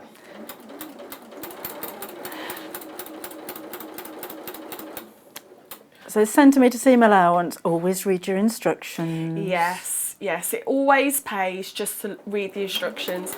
Now also with the instructions here, it gives you the final pattern measurements on each of the patterns. So I use that as well to help me with my sizing, because you might want this shirt a little bit tighter or a little bit more ease into it. So it's worthwhile looking at those finish measurements as well as the main measurements of the garment. Well, that can decide whether you want a loose fitting or make it a little bit tighter fitting. Yeah. Can't it? And again, I know I asked before, but if you're making something like this, would you make a toile? Yes. Just so that you can make sure that that bust dart fits correctly, whether the sizing, whether the shaping fits. But again, it doesn't have to be something that can just be one wear. So you could always use cheaper fabric, keep a stash of cheaper fabric just for those first tries of new patterns. I'm a firm believer in using patterns again and again and again. Yeah. There's several outfits in my wardrobe where it's the same dress but just different fabric. And nobody knows. No, I think that different fabric choices just make the same garment look completely different, don't they? Yeah, definitely. Okay, so I'm just going to press this seam. Have you got the... Oh, it's all right if I just... What's the... the thingy-me-jig. The sleeve roll. Help! Oh, it's just yes. there. Shall I run and get it? Okay. And then... We're ever so short. See, in our new studio, we'll have staff to do this for us. We'll have personal passers in the new one. There we go. Now, this is an opportunity, again, that you can just finish that edge. I'm just going to leave it for the purpose of today, but you can overlock it or, like I said earlier, zigzag. Yeah, or just pink inches. Oh, yes, yes. That's a quicker way, isn't it, to push your seams? Yeah. Right. So what's been your sewing nightmare? What's your sewing nightmare? What's the worst thing you've ever sewn? What's the biggest mistake you've ever made? I'll tell you mine. I sewed sleeves into a jacket the wrong way round. Oh, so it looked unpicked it. Yeah. And then did it again. Oh. So now I just wear it like that. I'm not doing it again. Just hold it like that. I think it was, I made a bra for myself and I stretched the elastic out too much. Oh. So it was a bit baggy. No, it was too tight. So as I was going, it said that you had to stretch the elastic. All right. And I stretched it thinking that was what I needed to do. It's the first time I've ever made it. And let's just say there was no way of getting out of it. It was so embarrassing. I was just like, oh my goodness, I'm in this. Am I going to have to cut myself out? So I've just said fine. That's the only thing that I probably won't do, underwear. I'll do anything else, coats, swimwear, trousers. No, don't give me underwear. Oh. Okay, so that's the front done. There. Now what we're going to do, don't attach the top seam first. We're now going to attach the back sleeve onto the back piece. Oh, okay, right. Okay, so that's the front there. So I'm going to take the back piece that I've already attached the other side to here. Okay, and this has got a double notch. So you can see here, right, 2 notches. So that tells me it's the back. And hopefully this time, so if you can just see 2 notches there, I should have put my, yes, my 2 notches are in and ready. Okay, so I'm going to be good housekeeping wise. I'm not going to throw that on the floor. There. Okay, so right side to right side, and the first thing I'm going to do is match my notches up. I sound like a bit like a broken record, I apologise. I've been notches, notches, notches, and pin that, and then go across to there. So there's no easing with this, is there? No, and that's, some people get very frightened of easing sleeves in, and I can understand, because it can be a little bit of a nightmare that you put it in and then it's pulling on one side, that you've got to take it all out and then put it back in, and having to gather in small sections. But this is a raglan sleeve, so no easing in whatsoever. So again, it's a great beginner's shirt because we've only got the button placket is a fold over and raglan sleeves. So I'd say go for it, go for it. Right, let's do this side.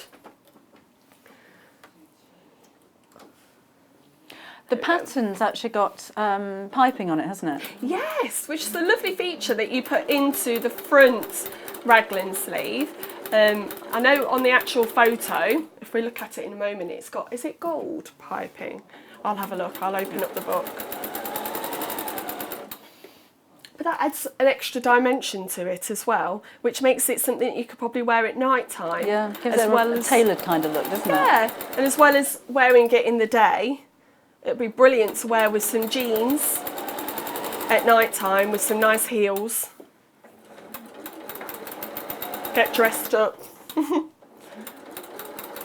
remember the last time I got dressed up. Oh, no, apart from coming to work, of course. Oh. Just checking if you want to hear your sewing nightmares. Yes. Yes. Who else has nightmares with buttonholes like me? I had one dress. Oh, I was going to a party and I really wanted to wear this dress because it was Riviera themed. So I had a black and white stripes number and then put it through the machine and it absolutely ate it up. Oh no. And I took the machine foot off, I undid the base, and I was just thinking, I've got to rescue this. I can't let this fail. And I did in the end, but that's what put me off. And it was my own fault. I shouldn't have put a buttonhole over where the skirt matched. It was too much bulk. Oh. But that's... Oh, you could have just worn a belt. Yes. Well, you learn, that's the thing. It's all about learning, dressmaking is. So again, I'm just going to press this seam out. So I always have my ironing board set up when I do dressmaking. Yeah. It's not a step that you really should miss. No, I think I've told you at home before when I did a dressmaking techniques course at the London College of Fashion. And when you go there, they give you a tour of where you're going to be working. And the first room they take you into is the pressing room. Yes. Because they see that as important as the room where you sew. Yeah, most definitely. And get an iron as well that you feel comfortable with. Yeah. With a steam feature as well, because steam's brilliant, especially when I was making my wool coats, to really steam those seams and press them down with a clapper. Really, really important. Right, so I've now got the back sleeve on. Okay, so we're now going to attach the front sleeve to the back sleeve all the way down here. So it does have a seam all the way down here, but you don't notice it when it's on. And it's such a nice feature having raglan sleeves rather than a set-in sleeve. Makes it a little bit more casual, but still a smart shirt to wear. She's going to talk about notches again in a minute.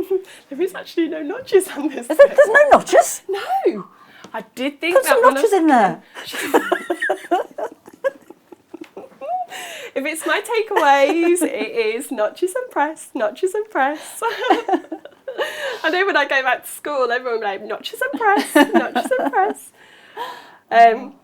So yeah, there's no notches on this bit, which did surprise me, but don't worry, take your time. So because there are no notches, I'm going to pin first of all down here, then I'm going to pin here, so then I'm not going to end up with some excess and less chance of it pulling out. Well, while you're pinning, we've had a message from Wendy. Hi, Wendy. And she said, so many great tips today. Thank you very much. Thank you, Wendy. You've inspired her so much. In fact, she's ordered a new sewing machine. Oh, what you having? What you having? She said she's so excited. I'm assuming that's a SEW excited. Oh, I love a new machine day.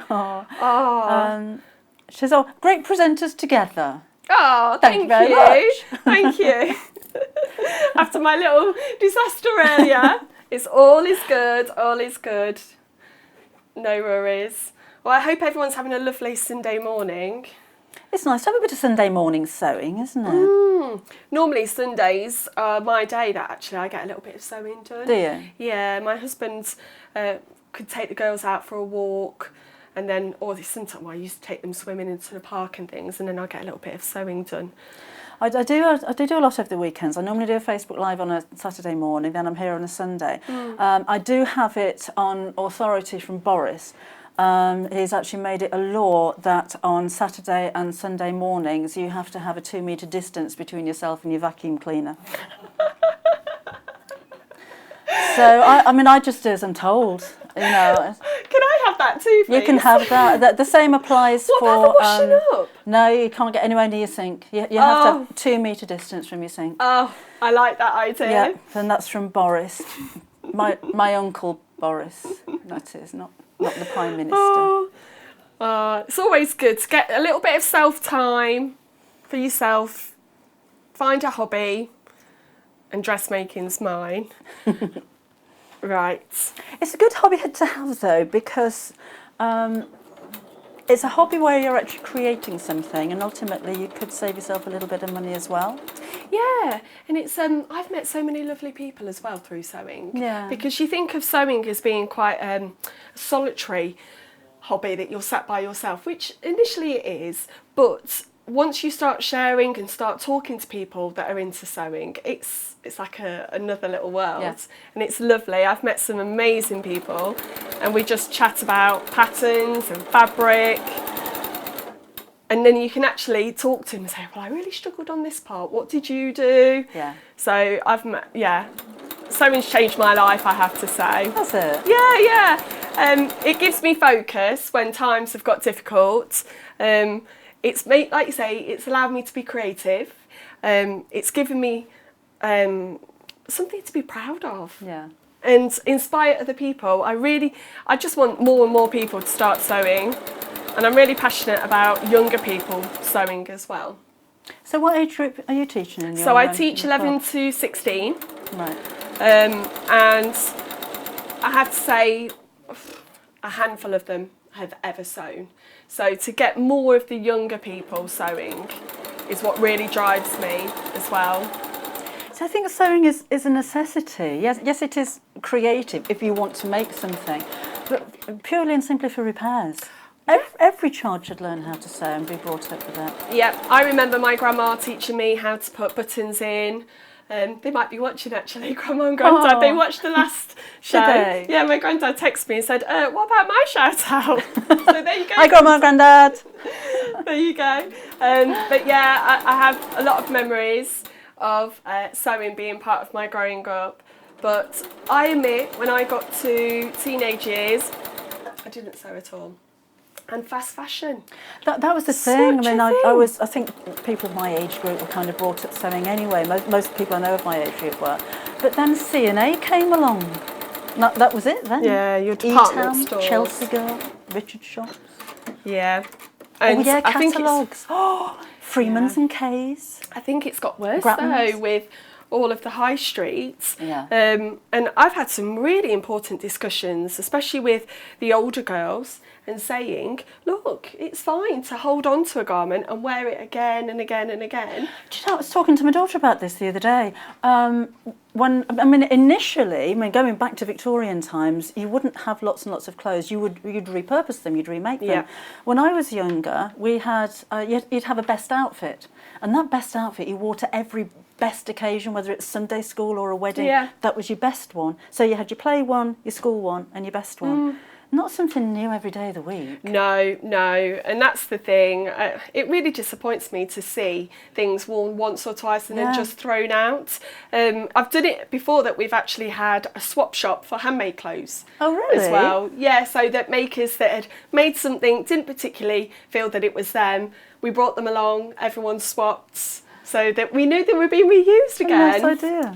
So, yeah, I'm a firm believer in take pride in what you make and wear it with pride and keep wearing it with pride. And if you have made something and you understand the construction, because obviously you've made it, you would be able to change it anyway. I mean, when you get bored with it, shorten the sleeves on it, or simply see it as fabric that you can use to make something else I've with. seen people do that where they've made a big sort of dress with a big circle skirt, no longer felt it was their style, and then just took out the seams and used that fabric for something else. Yeah. And I think fabric buying is a hobby as much as sewing. I'm good. I only have a couple of boxes of fabric. I try and restrict myself. I always try to buy fabric with a project in mind and not just like a magpie. Are you like a magpie? You see something pretty and just go, ooh. And then do you sit there going, oh, that's so beautiful. Stroking it. Yeah, all that. My girls keep looking in my stash. That's how actually they chose their last ones and went, oh, mummy, I like this, I'm having this. Oh. So it's nice to see them getting involved. Right, so that is the sleeve done there. And now what I'm going to do is attach my two sides, and then we've got our sleeve fully attached. Okay, so again, right sides to right sides. I'm not going to mention notches.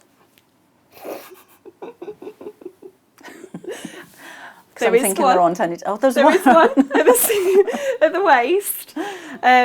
But what's really important in this is I would match up the underarm sort of seam first, and then work my way from there. So let me put this down on like this, and then I can see. That's lovely fabric, isn't it? Oh, just look how it flows. It's just absolutely gorgeous, isn't it? And viscose, it feels cool to touch, doesn't it? Yes. It's lovely summer weight fabric. Yeah, and when I wore that one this morning, it was so sort of comfortable, but I felt smart in it as well, which is nice.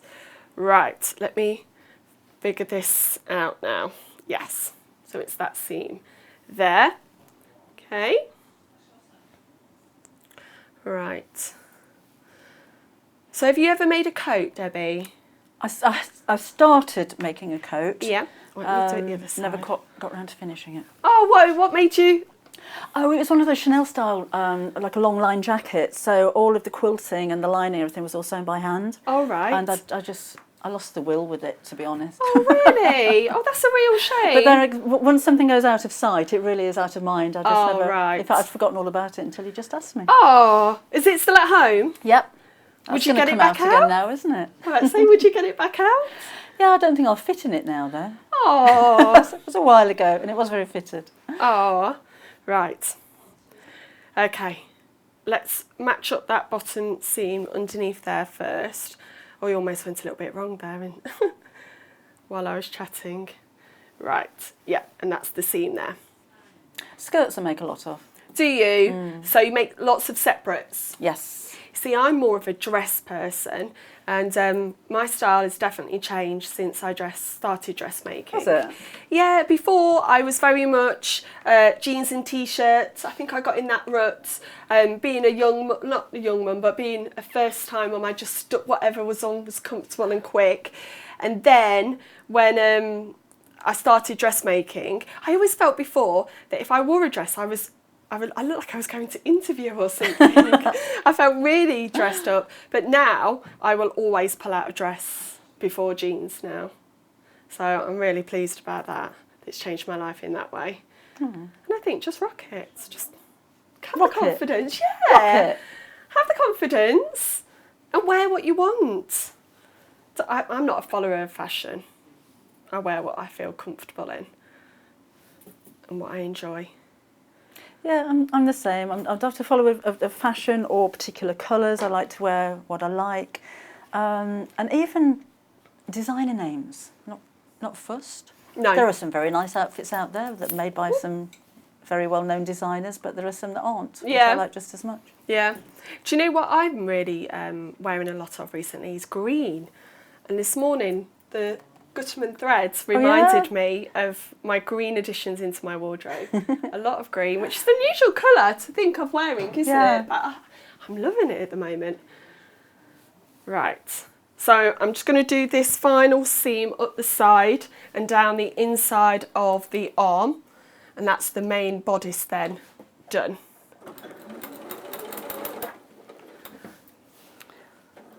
So you're going to have to come back again at some point and do the collar for us, you know. Oh, really? Are we running out of time? Yeah, we're overtime. Oh. We're in the final hour now. Oh. We should be talking about overlockers and dress forms. Sorry, I've just been chatting away, aren't I? That's absolutely fine. I am a big chatter. No. Oh, when I was younger, I was the chatterbox, and my youngest is now the chatterbox. No. Mummy, yes. So I can see what my dad had to put up with me chatting away all the time. But here we go. Almost there. The one thing I've kind of inherited from my dad is take things to pieces to see how they work. Oh, yes. He used to do it with me car. Really? Oh, wow. I wonder if that's where your sewing sort of skills have come from. Well, my mum was a dressmaker. Yeah. And my dad, well, he was a lorry driver. Previous to that, he was a mechanic and engineer. So I think there's a bit of both in there. I was saying to Adele earlier, I like the maths behind the sewing. I like working things out and how does this go there and how am I going to make that fit. So I think that probably comes from my dad. Yeah, sort of the thought process, the solving mind process. Yeah, that's what that's one of the reasons why I absolutely love sewing. It's like a jigsaw puzzle, trying to work it out. Right, and there's the sleeve. So it's actually come together really quickly, hasn't it? Obviously you did all the cutting out and everything before, but that's actually very simple. Yeah, and it take away the stress of easing in a sleeve. It gives a really nice finish with the raglan, and I really, really like this shirt. It's a lovely shirt and the fabric is just divine. Gorgeous. Well, I'll take you through the fabrics again in just a second. Thank you very much. Thank you for having me. And hopefully you're going to be back soon. Yes, fingers crossed. We haven't got dates yet. We need a bit of encouragement on Sewing Street fans, please. We want Adele back soon, please. Oh, thank you. So enjoy the rest of your weekend. Yes, and hopefully it's sunny. And hello to all of your family that are watching this morning. Oh, yes. Nice to have your company too, and thank you for the pictures. Okay, so we'll see you again shortly. We're going to give you a quick reminder of how to buy, and I'll see you again in just a second.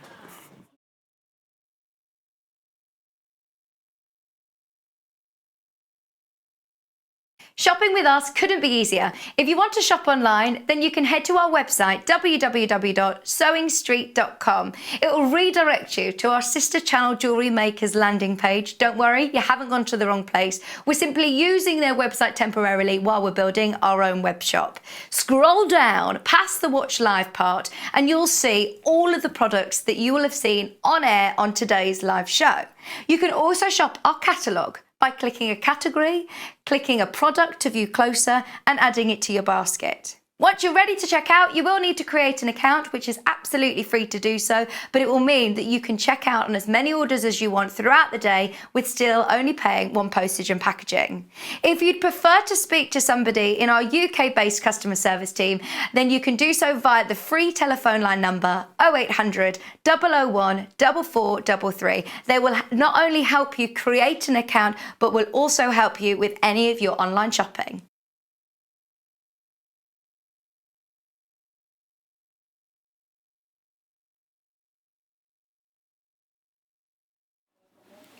Hi Lindsay. Lindsay says, hi Debbie, love the shows and thank you for all the tips. Love dressmaking and also love making cushion covers and bags and really enjoy the tips and tricks. All very helpful. Thank you very much. Try to do our best with hints and tips and tricks because it's nice to be able to share, particularly when we have expert guests in like Adele, to share their knowledge, if you like, of working with different fabrics, and different people work in different ways as well, don't they? So it's nice to see how other people kind of work. Let's take a look at the book. I'm waffling. Debbie Shaw, shut up and show the book, for goodness sake. That is me talking to myself. I'm not having Hannah producer shouting in my ear because I'd have something to say about that. This is £22.99 and you have 6 projects with full-size patterns in there as well for you, £22.99. So we'll have a flick through at the moment. There's a lot of you that have actually got this in your basket. Can you check out, if you don't mind, please? Do you mind doing that? Do you mind just going through to check out? The thing is, when we start to sell out, if you've got this sitting in your basket, then it's not going to stay there. It'll jump out and go to somebody else. I like all notches again, look. Notches, clips and corners. See, she didn't mention the clips and corners, but notches, doesn't she go on about notches? But these are all the important tricks, tips and the techniques that you're going to need to learn as well. Crowding. Now, what's crowding? Crowding consists of ironing and stretching against the curve of the seam. See, there I've learned something. But it's nice to understand things like that and the easing, even if you don't really need it. There's sectional stabilising. There's always going to be a bit of hand sewing necessary, no matter what it is that you're making, and some techniques in there as well. These kind of things are quite interesting to read, even if you're not going to make that project, because it's feeding you with knowledge of how to put pockets on things. Because there's no reason why fitting a pocket like this, an inseam pocket, You couldn't use that technique in an existing outfit. If you've got a skirt already, it's your favourite skirt, I just wish it had pockets in it. You can add pockets in the same way as doing this. So although this is relevant to the projects that are in the book, you're also going to be learning techniques that you can use in other sewing as well. So waistbands and zippers and facing, let's get on to the projects. So we've got projects for every day of the week. So here's Monday, look, we've got a jumpsuit, but we've also got trousers. You can mix and match them. So you don't have to make the jumpsuit, you could just put a waistband on those and you've got a pair of trousers. Then we've got variations on those. But there's Monday, Tuesday, all the way through to Sunday. Something for every day of the week, and even bags. Oh, that's smart. I like that jacket. That would look nice in faux leather, wouldn't it? You know, that PU that we had, that lovely. That's the blouse that Adelle was making. Again, it's got that piping on there. Don't have to do that if you don't want to. And then your full-size patterns are in the back. You will have to trace those off, so do have a look at light boxes on the website. So that's your work to weekend wardrobe at £22.99. I'm going through fabrics as well while we're here, while we've got some. The one that Adelle was working with is the pyramid fabric. These are all viscose. This one happens to be brushed, so it has an extra softness. You're getting buttons included as well, and 2 meters of fabric, which will make up to the largest size of the blouse that's in the book. So it has that fluidity, the coolness, the softness, the ease of wearing. If you haven't worked with viscose before, then do give it a try. For dressmaking, I wouldn't go quilting and homewares with this one, but for dressmaking it's absolutely perfect. It's just so comfortable to wear. So that's your pyramids. This is the rope knot. Again, 6 buttons included there, in a really deep navy fabric, but you can actually see how fluid it is. It almost pours. But don't be worried about that. It is quite simple to sew with. Adelle's recommendations are keep your fabric supported, so don't let it spill off the table because it will pour away. And use a walking foot if you have one. That would help as well, to stop it slipping while you're sewing. So that's again £33.99 for 2 meters and buttons. It is natural fibre. It is breathable as well. This is your spearmint option. This is a pretty colour, isn't it? So soft. Again, £33.99, including 6 buttons as well. And that's 2 meters. And this will be 140 centimeters wide. And I did mention you're going to need to trace off your patterns.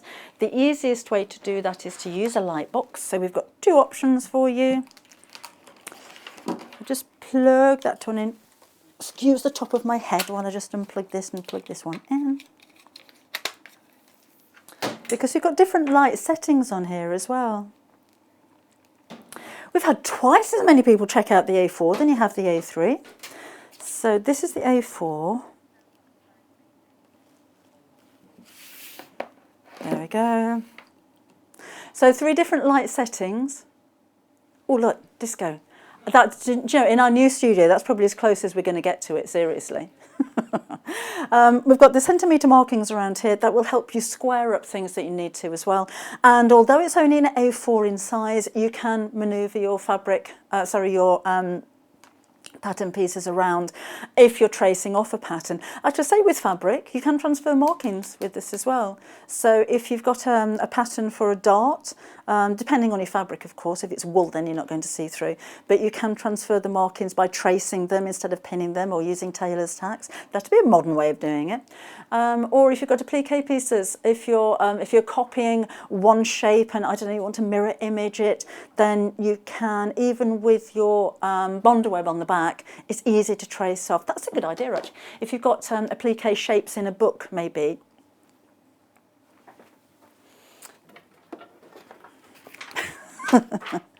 Like you have here. So this is that's a reverse applique piece, but you can put your fabric over the top of that and trace through onto your fabric, or you can trace through onto your Bonder web if that's what you're using. So there's so many uses for a light box. Don't know who she is. Don't know who she is. Right, you go there. So that's the A4 size, which is £32.99, and again that has been so popular today. It has the grippy bits on the bottom to help it stop slipping, and it's a perspex. So be careful with it. Be careful with it. If, as in scratching it, 'cause it will scratch, but it's not going to shatter because it's not glass. So that's a safety feature for you too. So that's the A4. Give the details of the A3 as well. If you could, I know it's twice the price, but it's twice the size, you're going to find it easier tracing off patterns with a larger light box. So that one is £64.99. And again, you've got your different light settings, and you've got your centimetres around the side as well. So that's quite handy for kind of squaring things up if you need to.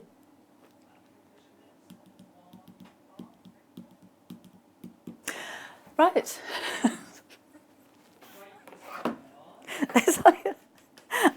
I'm not making words, and I hope that was clean. I don't know what I'm spelling out there. Okay, we've still got more to go. We're going to be here till 12 o'clock live this morning. Coming up in the next show, we're going to be talking about the Adjustoform dress forms, and we're going to be doing a little bit of overlocking as well. So I'll see you again in a couple of minutes.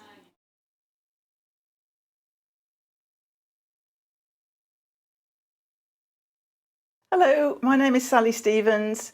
I'm from Worcestershire, a little town called Upton-upon-Severn, which is a lovely little riverside town. And not far from there, I also have a little sewing studio, so I can work and leave all my mess left out when I'm preparing projects and quilts and so on. My speciality is, in fact, quilting, patchwork and quilting, and I probably started that when I was about 14 years ago. So as I often joke, that was only 7 years ago. In fact, it was rather a lot longer. But I've always enjoyed crafting, and patchwork really hooked me, and I love it. So now then, what can I tell you? Something you may not realise about me is that although lots of you have seen me many, many times on Sewing TV and at classes, because I teach as well, I also do a lot of unpicking. So don't be afraid ever. If you have to unpick things, so do we. It's not a problem. We all have to start somewhere, and sometimes you get a bit cocky and think, oh, I can just do that without pinning or without this, and then you think, should have paid attention to my own words. So some sewing tips for you. That's one, keep a seam ripper handy. That will always be your friend. And another one that I think is very important, whether you're a beginner or more experienced, when you're sewing something, particularly for the first time, a new technique, slow down. There's no rush, it's not a race.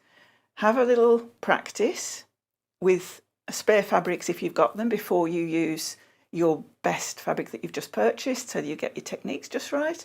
But also slow down, take your time, watch what you're doing, think about what you're doing, and read the instructions. That's always very useful. So what can I say? I've been asked to say what my claim to fame might be, and I would have to say, in all honesty, being on Sewing Street.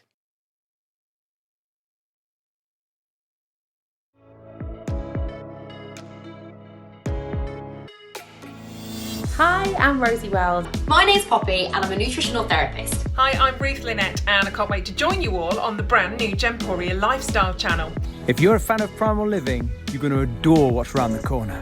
What is lifestyle? Lifestyle is healthy habits. Feeling good, it's about looking great. Making sure that we're taking good care of ourselves inside. And it's about the life that you lead and the home that you live in. All of this is why I'm so excited. We've got the most wonderful team. Homeware deals and primal deals under one roof on one channel. I can't wait to share this brand new channel with you. So we'll see you soon on Gemporia Lifestyle.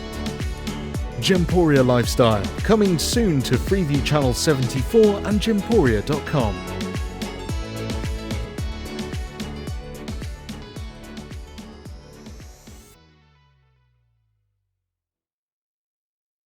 If you'd like to get in touch with us during our live show and send in any messages or any questions, then you can do it on studio@sewingstreet.com. Alternatively, you can message us on our official Facebook page.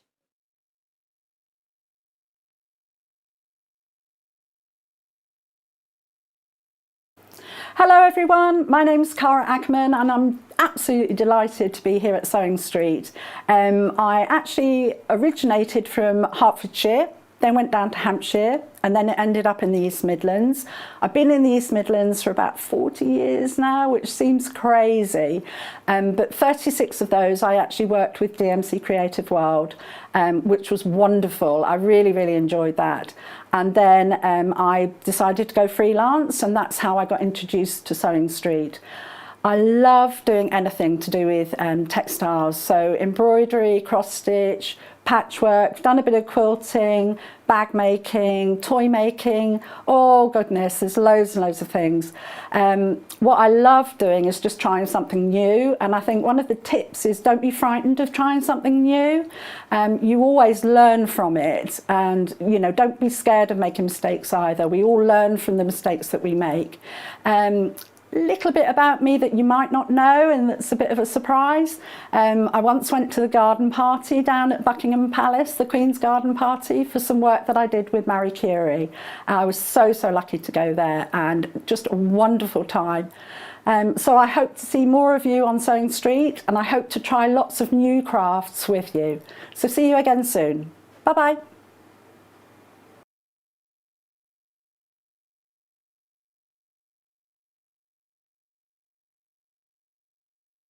Shopping with us couldn't be easier. If you want to shop online, then you can head to our website, www.sewingstreet.com. It will redirect you to our sister channel Jewellery Makers landing page. Don't worry, you haven't gone to the wrong place. We're simply using their website temporarily while we're building our own web shop.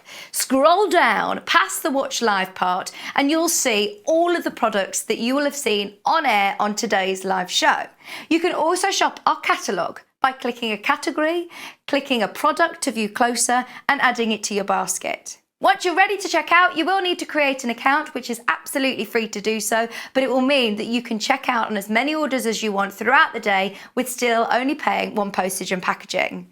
If you'd prefer to speak to somebody in our UK-based customer service team, then you can do so via the free telephone line number 0800 001 4433. They will not only help you create an account, but will also help you with any of your online shopping.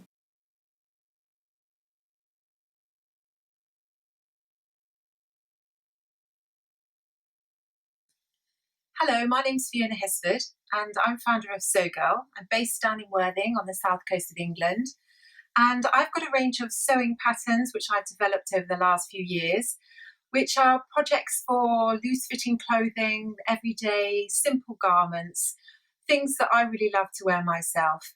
And I'm going to be bringing you them to Sewing Street over the next few months. So I look forward to seeing you then. Bye!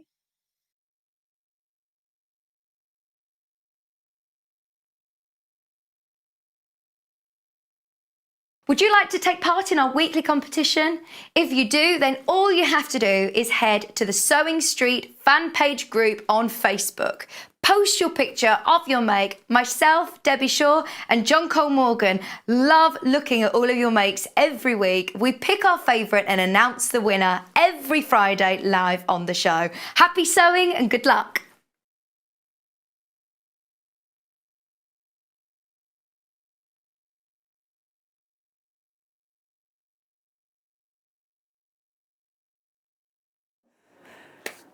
Right, welcome back again. In this show, we're going to be showing you our Adjustoform dress forms. If you have a look on the website on sewingstreet.com, we'll have all of the different options and the sizes that we have available for you there. Some of them have got the leg that you can move over for a trouser leg, and some of them are just for dresses, skirts and tops. So if you wanted to have a look at the complete range before I take you through what we have in the studio, then that would be a good option. So are you a dressmaker? Are you a budding dressmaker? Are you an experienced dressmaker? Do you use a dress form already? And if you don't, why would you want one? These are Adjustoforms, so completely adjustable around the neck, around the bust, around the waist and around the hips. So for my thinking, or the way that I use mine, I'll adjust these so that it's my size, or as close as I can possibly get to my size.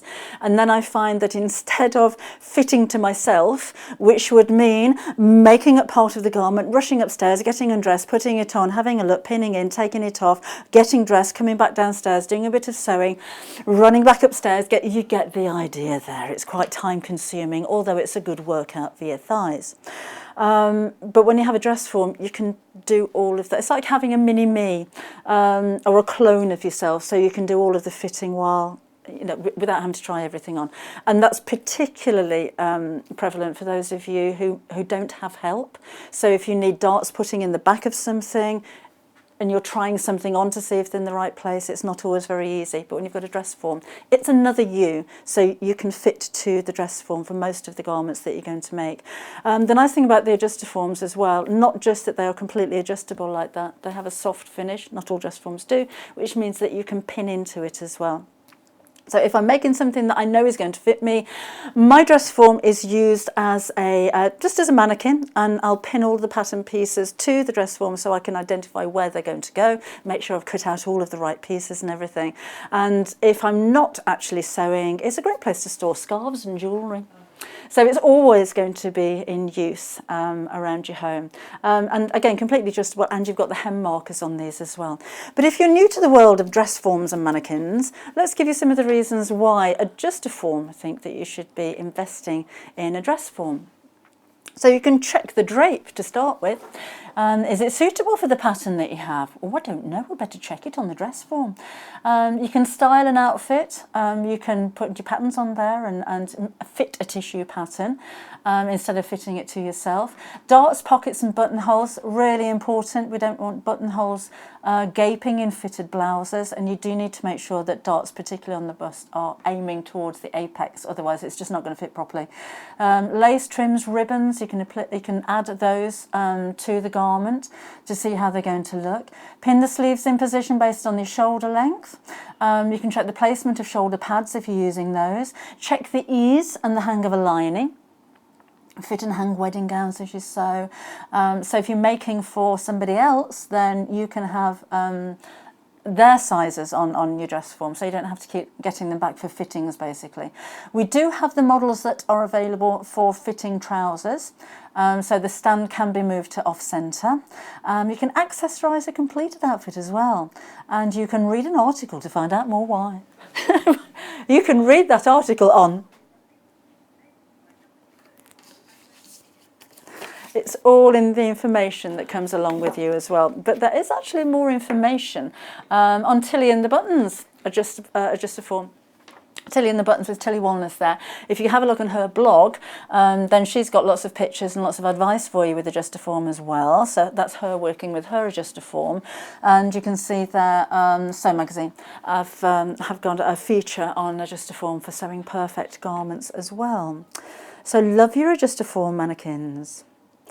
Now with Adjustoform you also get a 2-year guarantee. I've not seen that actually on adjustable mannequins before now, so that's a nice added bonus or benefit for you as well. But again, all of this is all in the information that's included in the box as well, so that's quite comprehensive. Now we do have different sizes for you and the different styles there as well. I've got 2 different styles for you. So this is the Super Fit model.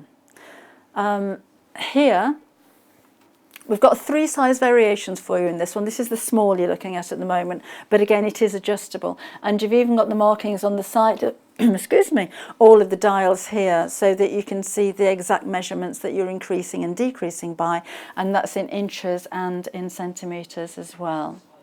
So size wise, if you're going to go for the small, we've got a bust of 33 to 41 inches. On the medium, that bust is 39 to 47 inches. You can see all of the other sizes there as well. And on the full figure, that's 45 to 53 inches. Right, and you've got your hem guide on there as well. And has this got the puffer with it? I haven't got a puffer with mine. Right, this one doesn't have the puffer that you see on the picture. So we ignore the puffer. I'll show you what the puffer is I'm talking about in just a second. This one has a hem guide. So this clips around the adjustable bar on the stalk, if you like, of the dress, of the form. And then what you're going to do is to clip this around the hem of your fabric wherever you want that to be with your seam allowance, and when you clip this on, you can see it's got like an M or a W shape on the top, and that's so that you can put pins through it, so you can pin straight through your fabric. So if this was, for instance, the hem on my dress, obviously this will be on the dress form, that goes over there, that clips over, pin goes through here, and then you can just unclip this and you've got the pin in exactly the right position. So that makes it really quick. So gone are the days where you're standing on the coffee table with somebody on their hands and knees saying, don't move, don't move, don't bend, while you're trying to mark the hem. Yes, I used to stand on the dining table in the kitchen when I was little, so my mum could mark the hems. So that's one reason to buy a dress form as well, isn't it? It's perfect hems, because that's going to be very difficult to do while you're actually wearing something. So this is the small at £159.99. That is a good price for an adjustable dress form. The bonus of going for the Adjustoform is it is completely adjustable at so many more points than a lot are. And remember, you're getting your 2-year guarantee with this one as well. And that's well worth taking into account. So do have a shop around. You're going to find similar prices for similar looking dress forms, but make sure that you're going to get that 2-year warranty as well. Same price point for the medium at £159.99. All in the charcoal grey, all got the soft forms here as well. So again, you can pin into them if you need them. That's really important. And then finally, we have the full figure. And the full figure is same price, £159.99. So these actually, I've spoken to many dressmakers about dress forms before now, because it took me a long time to actually go out and buy one. And one of the main issues was if you're petite, it's not necessarily just the bust and the waist that need adjusting, it's the height. This one has a height adjuster as well, so you can, because this is separate here, so you can actually move the height of this, you can move it up and down. So even more chance that you're going to get a perfect fit when you go for an Adjustoform. So you can adjust the neck, you can adjust the bust and the waist, and with this one the height as well, which is fantastic. So let me give you a reminder of the sizes. So if you wanted to go for the small option, then on the bust size that will take you between 33 and 41 inches, 39 to 47 on the medium, and the full figure 45 through to 53 inches in size. And you can see the waist, hips and the back length is adjustable by a couple of inches there as well. So 12 adjusting wheels in total. Makes it more of a perfect fit for you, isn't it? So again, with Adjustoform, don't forget you have the 2-year warranty, but these are more reasons why Adjustoform is the dress form of choice for so many people. So split waist option for those requiring a waist lengthening feature. You don't see that in all forms. You can check the hem leveler. The puffy one, I'll show you that in just a second, that's a chalk hem marker. So I said, well, you puff it. Or you've got the pin grip hem marker, which I just showed you, so you can measure the perfect hem in your garment. There's a pin cushion in the top of the neck. On the one that we've just shown you, you've got a choice of body adjustment systems. Nylon covers for easy pinning. We've got the marking there as well. So it's like a fleecy cover, so you can pin into it. Scale markings of stands to help shoulder and hemline height.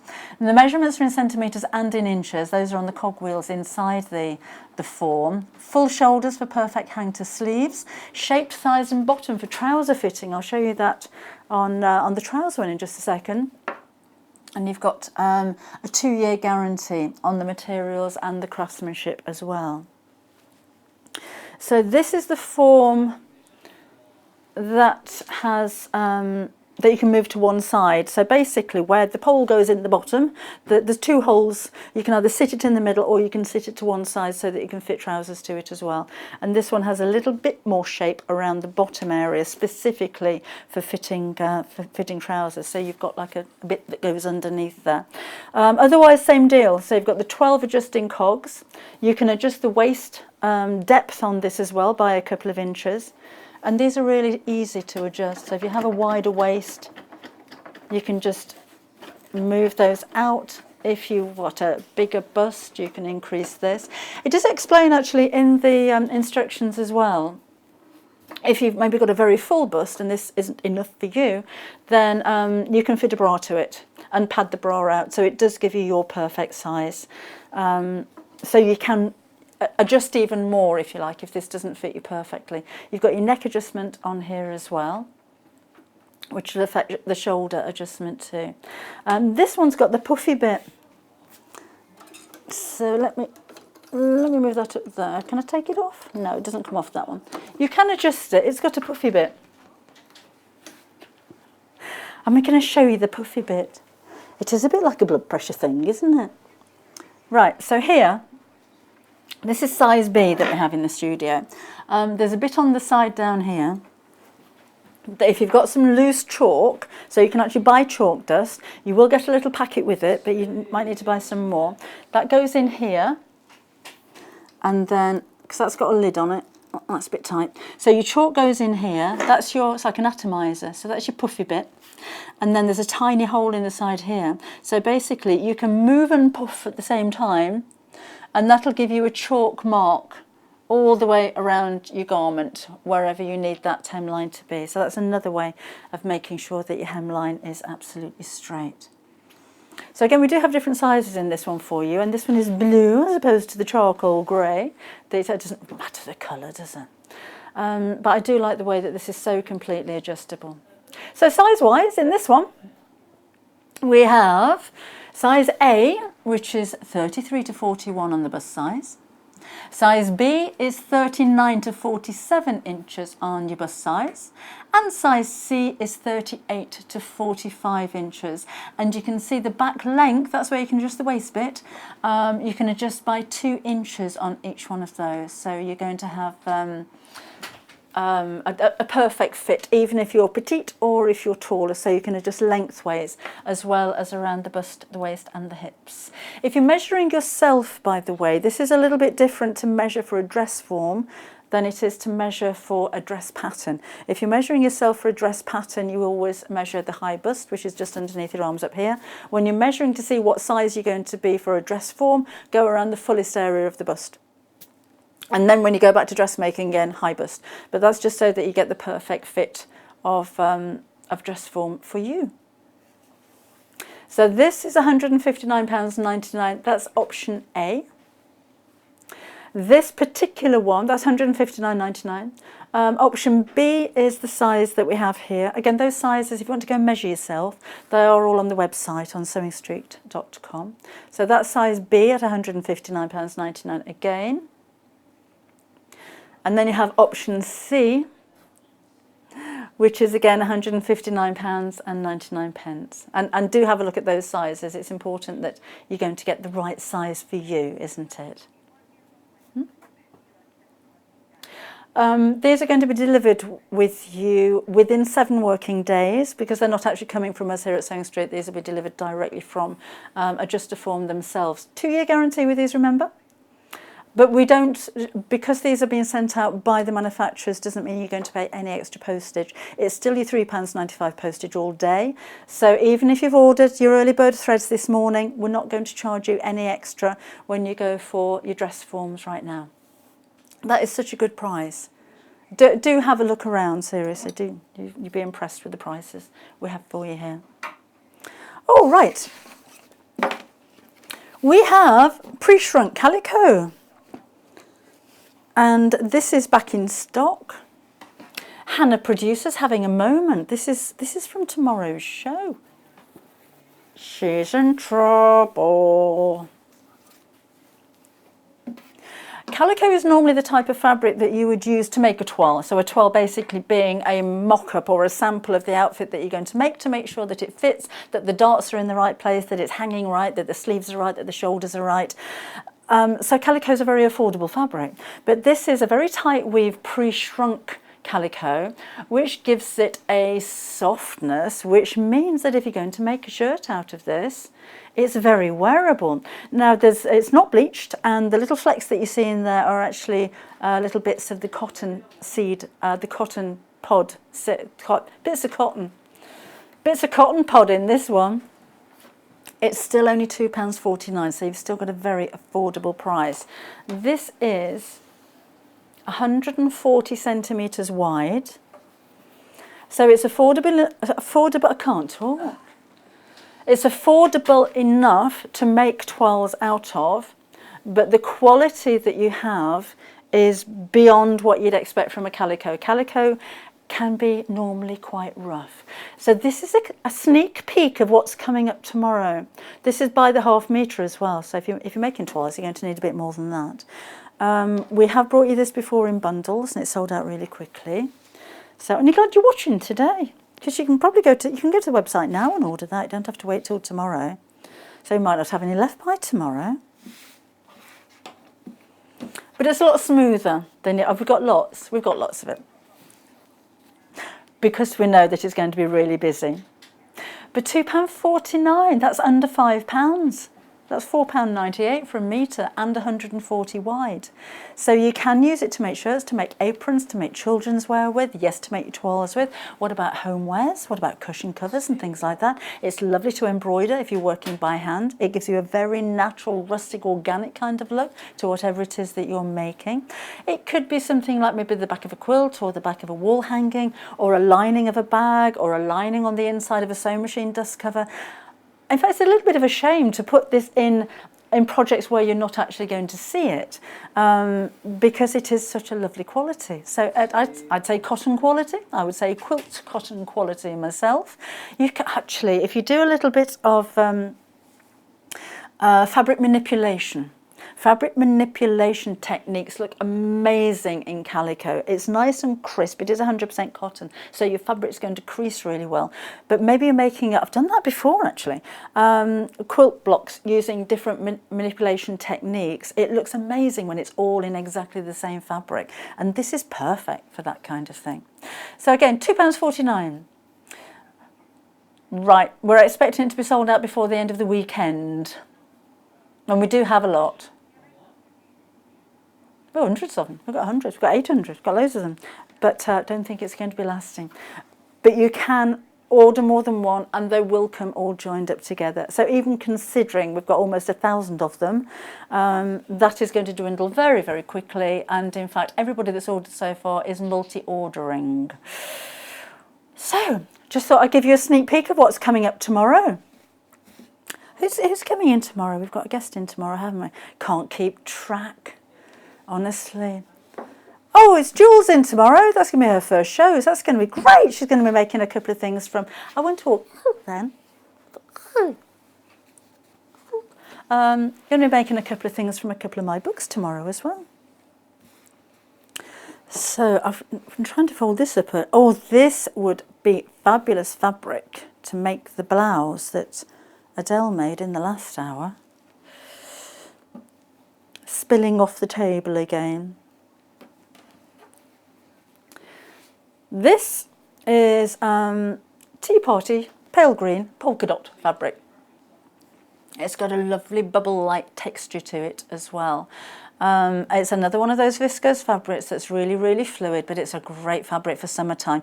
Nice fabric for baby clothes as well, actually. Oh, it's polyester, sorry, it's not viscose, but it's a bubble crepe, so it's got really nice texture to it.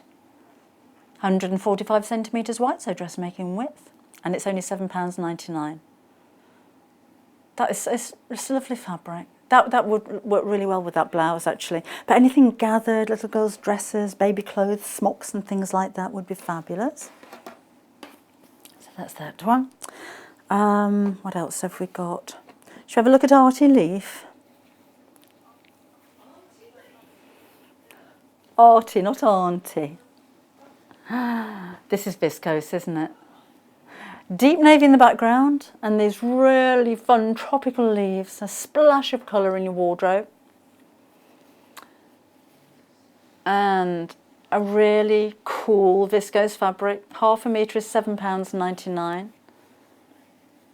So fun, and again, this is perfect for making the blouse that you had in the list hour. It just feels really cool. You know, it's a wonderful fabric to actually wear because it's lightweight and it's really, really cool. But although it's lightweight, it's not transparent. So So you won't need to line it if you're making a blouse. So that's that one. Then we've got some tropical flowers here. Pretty. This is Floridian.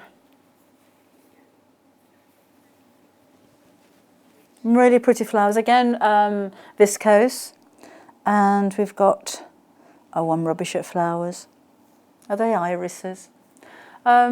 Very deep navy in the background. And is that a palm? It is a palm tree. All the kind of flowers that you'd see in Florida. For £7.99. Very nearly moved to Florida a few years ago. Had a job interview and everything. Then the kids decided they didn't want to emigrate, so that was that. Right. Oh, tropical birds. Look at these birds of paradise. Oh, they're parrots, aren't they? Black background. Yes, a parrot doing an impression of a phoenix, I reckon. For £7.99. They almost glow, don't they? And again, you have they're tiny little flowers the birds are made out of, which is really clever. And it's a viscose again, so it's that really lovely drapey fabric. £7.99 is for half a metre. If you need more, then it will come joined up. So if you need a metre, order 2 units and it'll come as 1 metre length, and so on and so forth.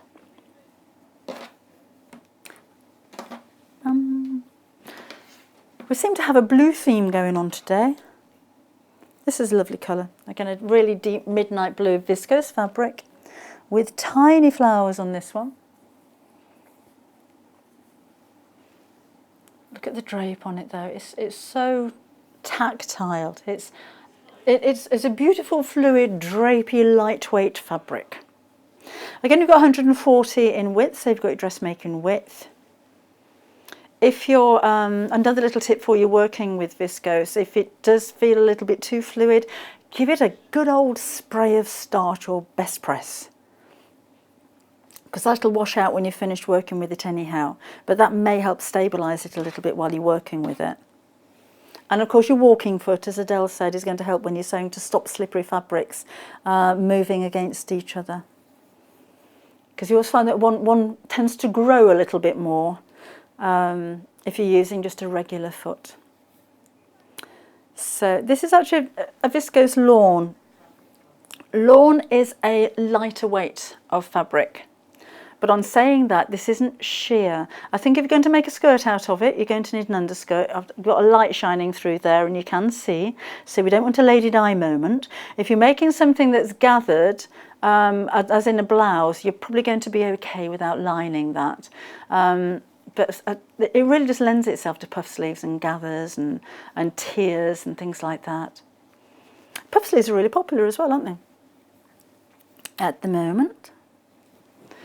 So that is £7.99 for half a metre. That'd make a lovely floaty skirt, or a circular skirt would look amazing. Or a Sunday morning house coat. We were having a chat in my Facebook Live yesterday about kitten-heeled slippers with a little bit of frou-frou on the top, because I'm kind of thinking that's our audience. They're the kind of people that get up in the morning and put on their satin house coats, maybe with a little bit of ostrich feather around the edge. They're still drinking cherry gin first thing in the morning, but always with a kitten heel. So that's what you're wearing at the moment, isn't it, John? See? We know who you are, we know who our audience is, and they're very upmarket. We have a very glamorous audience, you know.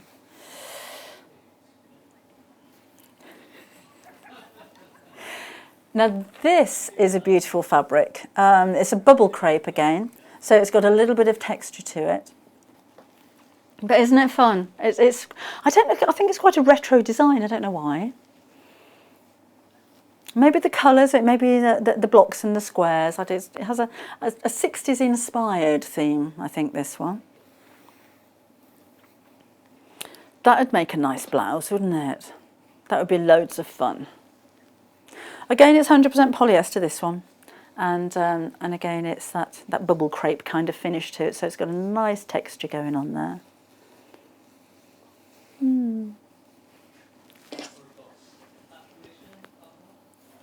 Oh, and then finally, we're back to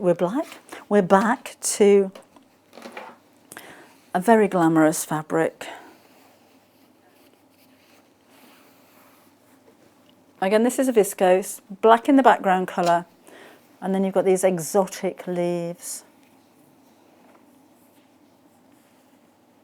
A lot of leaf designs around at the moment, aren't there? And again, £7.99 is your price there. So I'd make a skirt out of that. I think they'd make a shift dress. That'd be nice, wouldn't it? So you can see Adelle's family being wrapped in this when they're by the poolside, all matching sarongs. And then we have staff, don't we, as Sewing Street regulars? Of course we do. And these are the kind of leaves that we're fanned with by the pool. When we get rather warm, that's what Sewing Street people do. Very, very upmarket. Pina coladas and a bit of a waft with a what are they called? A bit of a waft with a palm leaf, or maybe a yucca. I'm quite partial to a yucca. Yeah, I'm not listening to a word you're saying, Hannah. I don't know where I'm going. Oh, we're going overlocker now. We've got rabbit fabric as well. Have a look on the website. Okay. This is our air thread overlocker, which I just need to move over just a second. So if you've got any questions about the overlocker or anything, by the way, do come and ask them. It's studio@sewingstreet.com. That's our email address. So your emails will come straight through to Hannah at the moment, who'll pass them down to me. So it'd be nice to hear from you. This is the overlocker that I actually have.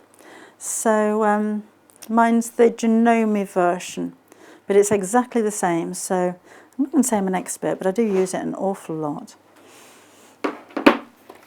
And I need to thread it.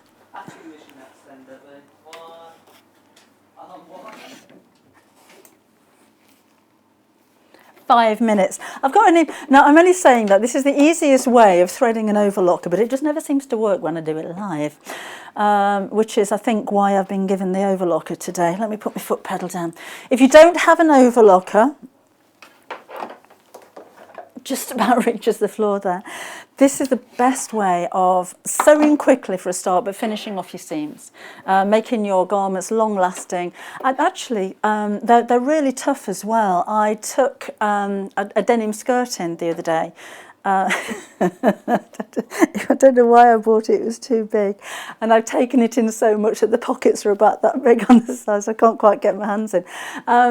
But it went straight over all of the seams. I cut straight down the side and it was no problem whatsoever. I was quite impressed with it. I've never done that before. That was... Pam sent a message. She's a bit nervous. She says she's loving the show. I've had an overlocker for about a year now, but I've never used the cutter. Well, that's what it's all about. Got to use the cutter. I either machine the seam and just overlock the edge, or overlock first and then machine the seam. I cannot get my head around where to overlock and cut off to make the correct stitch line for my seam without having to go back to the sewing machine to match my seam allowance. I know the overlocker does it all at the same time. Yes, I do understand your question, Pam. Basically, if you weren't aware, your overlocker has a blade in the side here, so it munches away at the side of the fabric as you're working it. If I just put my foot down, you'll see that working. Overlockers don't mind no threading, not like with your sewing machine. So that little bit at the side there, that's the blade that's going up and down. I don't know what overlocker you've got, Pam, but on this one, we do have a 5/8 of an inch seam allowance mark just on the top here. And you can adjust the position of the blade and the position of the foot on this one as well, so you can get the perfect seam allowance for most dressmaking patterns. I don't tend to use mine as a seam unless it's a 1/4 of an inch seam, because that's the way that it's set. Basically, it's easier than adjusting it. I use mine mainly for rolled edges. That was Paul. So directing on this side and camera up on that side. Behind the camera. He's got to get on his hands and knees now. We've got dress forms all over the place.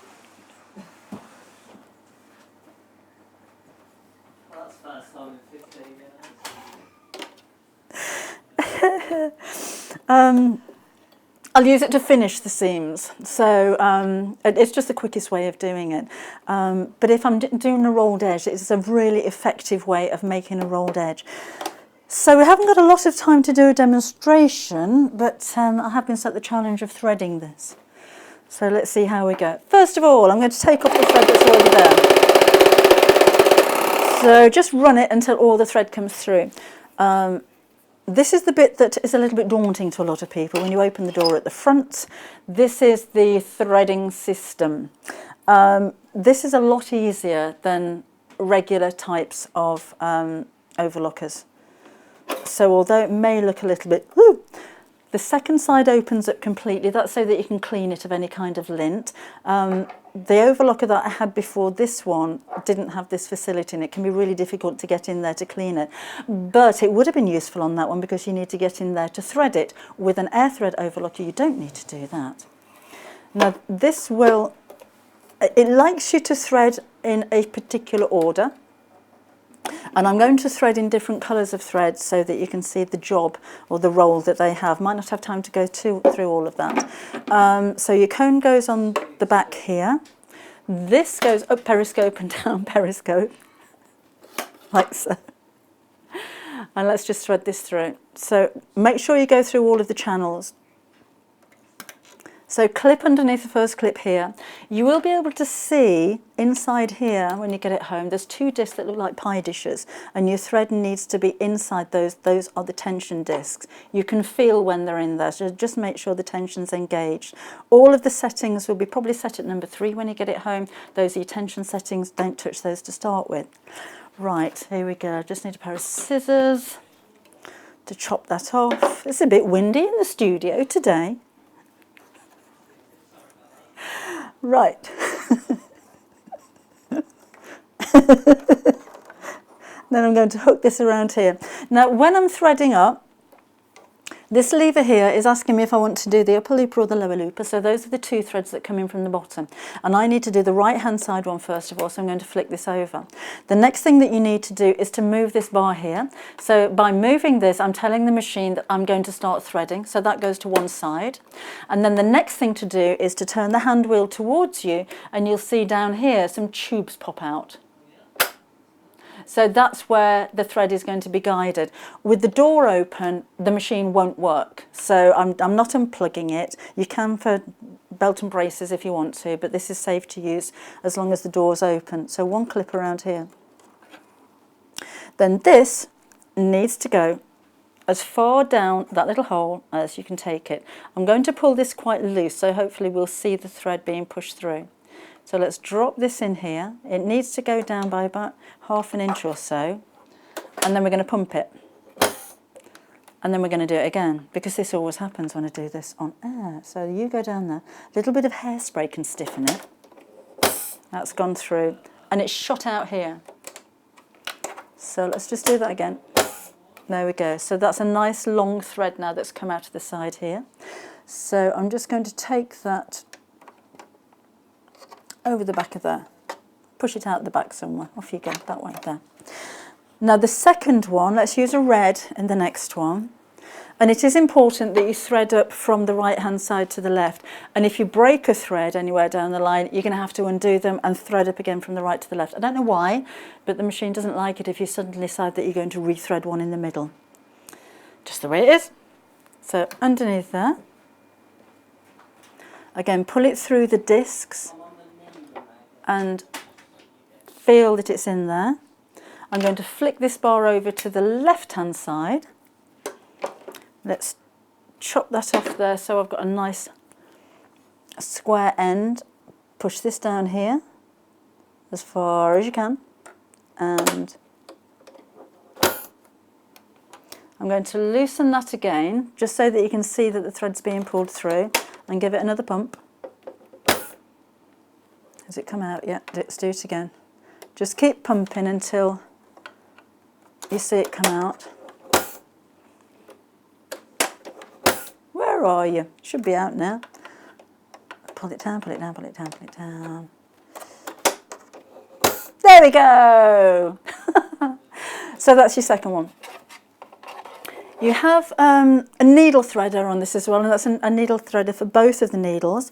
If we've got time to do that, I'll talk you through. So again, start with the right hand needle, then go through to the left. This is a 3 or 4 thread overlocker. If you're going to use it as a 3 thread overlocker, you'll need to remove one of the needles. So if you move the left hand needle, you're going to have a narrower stitch, and if you remove the right hand needle, it'll be a wider stitch. So have a play with that.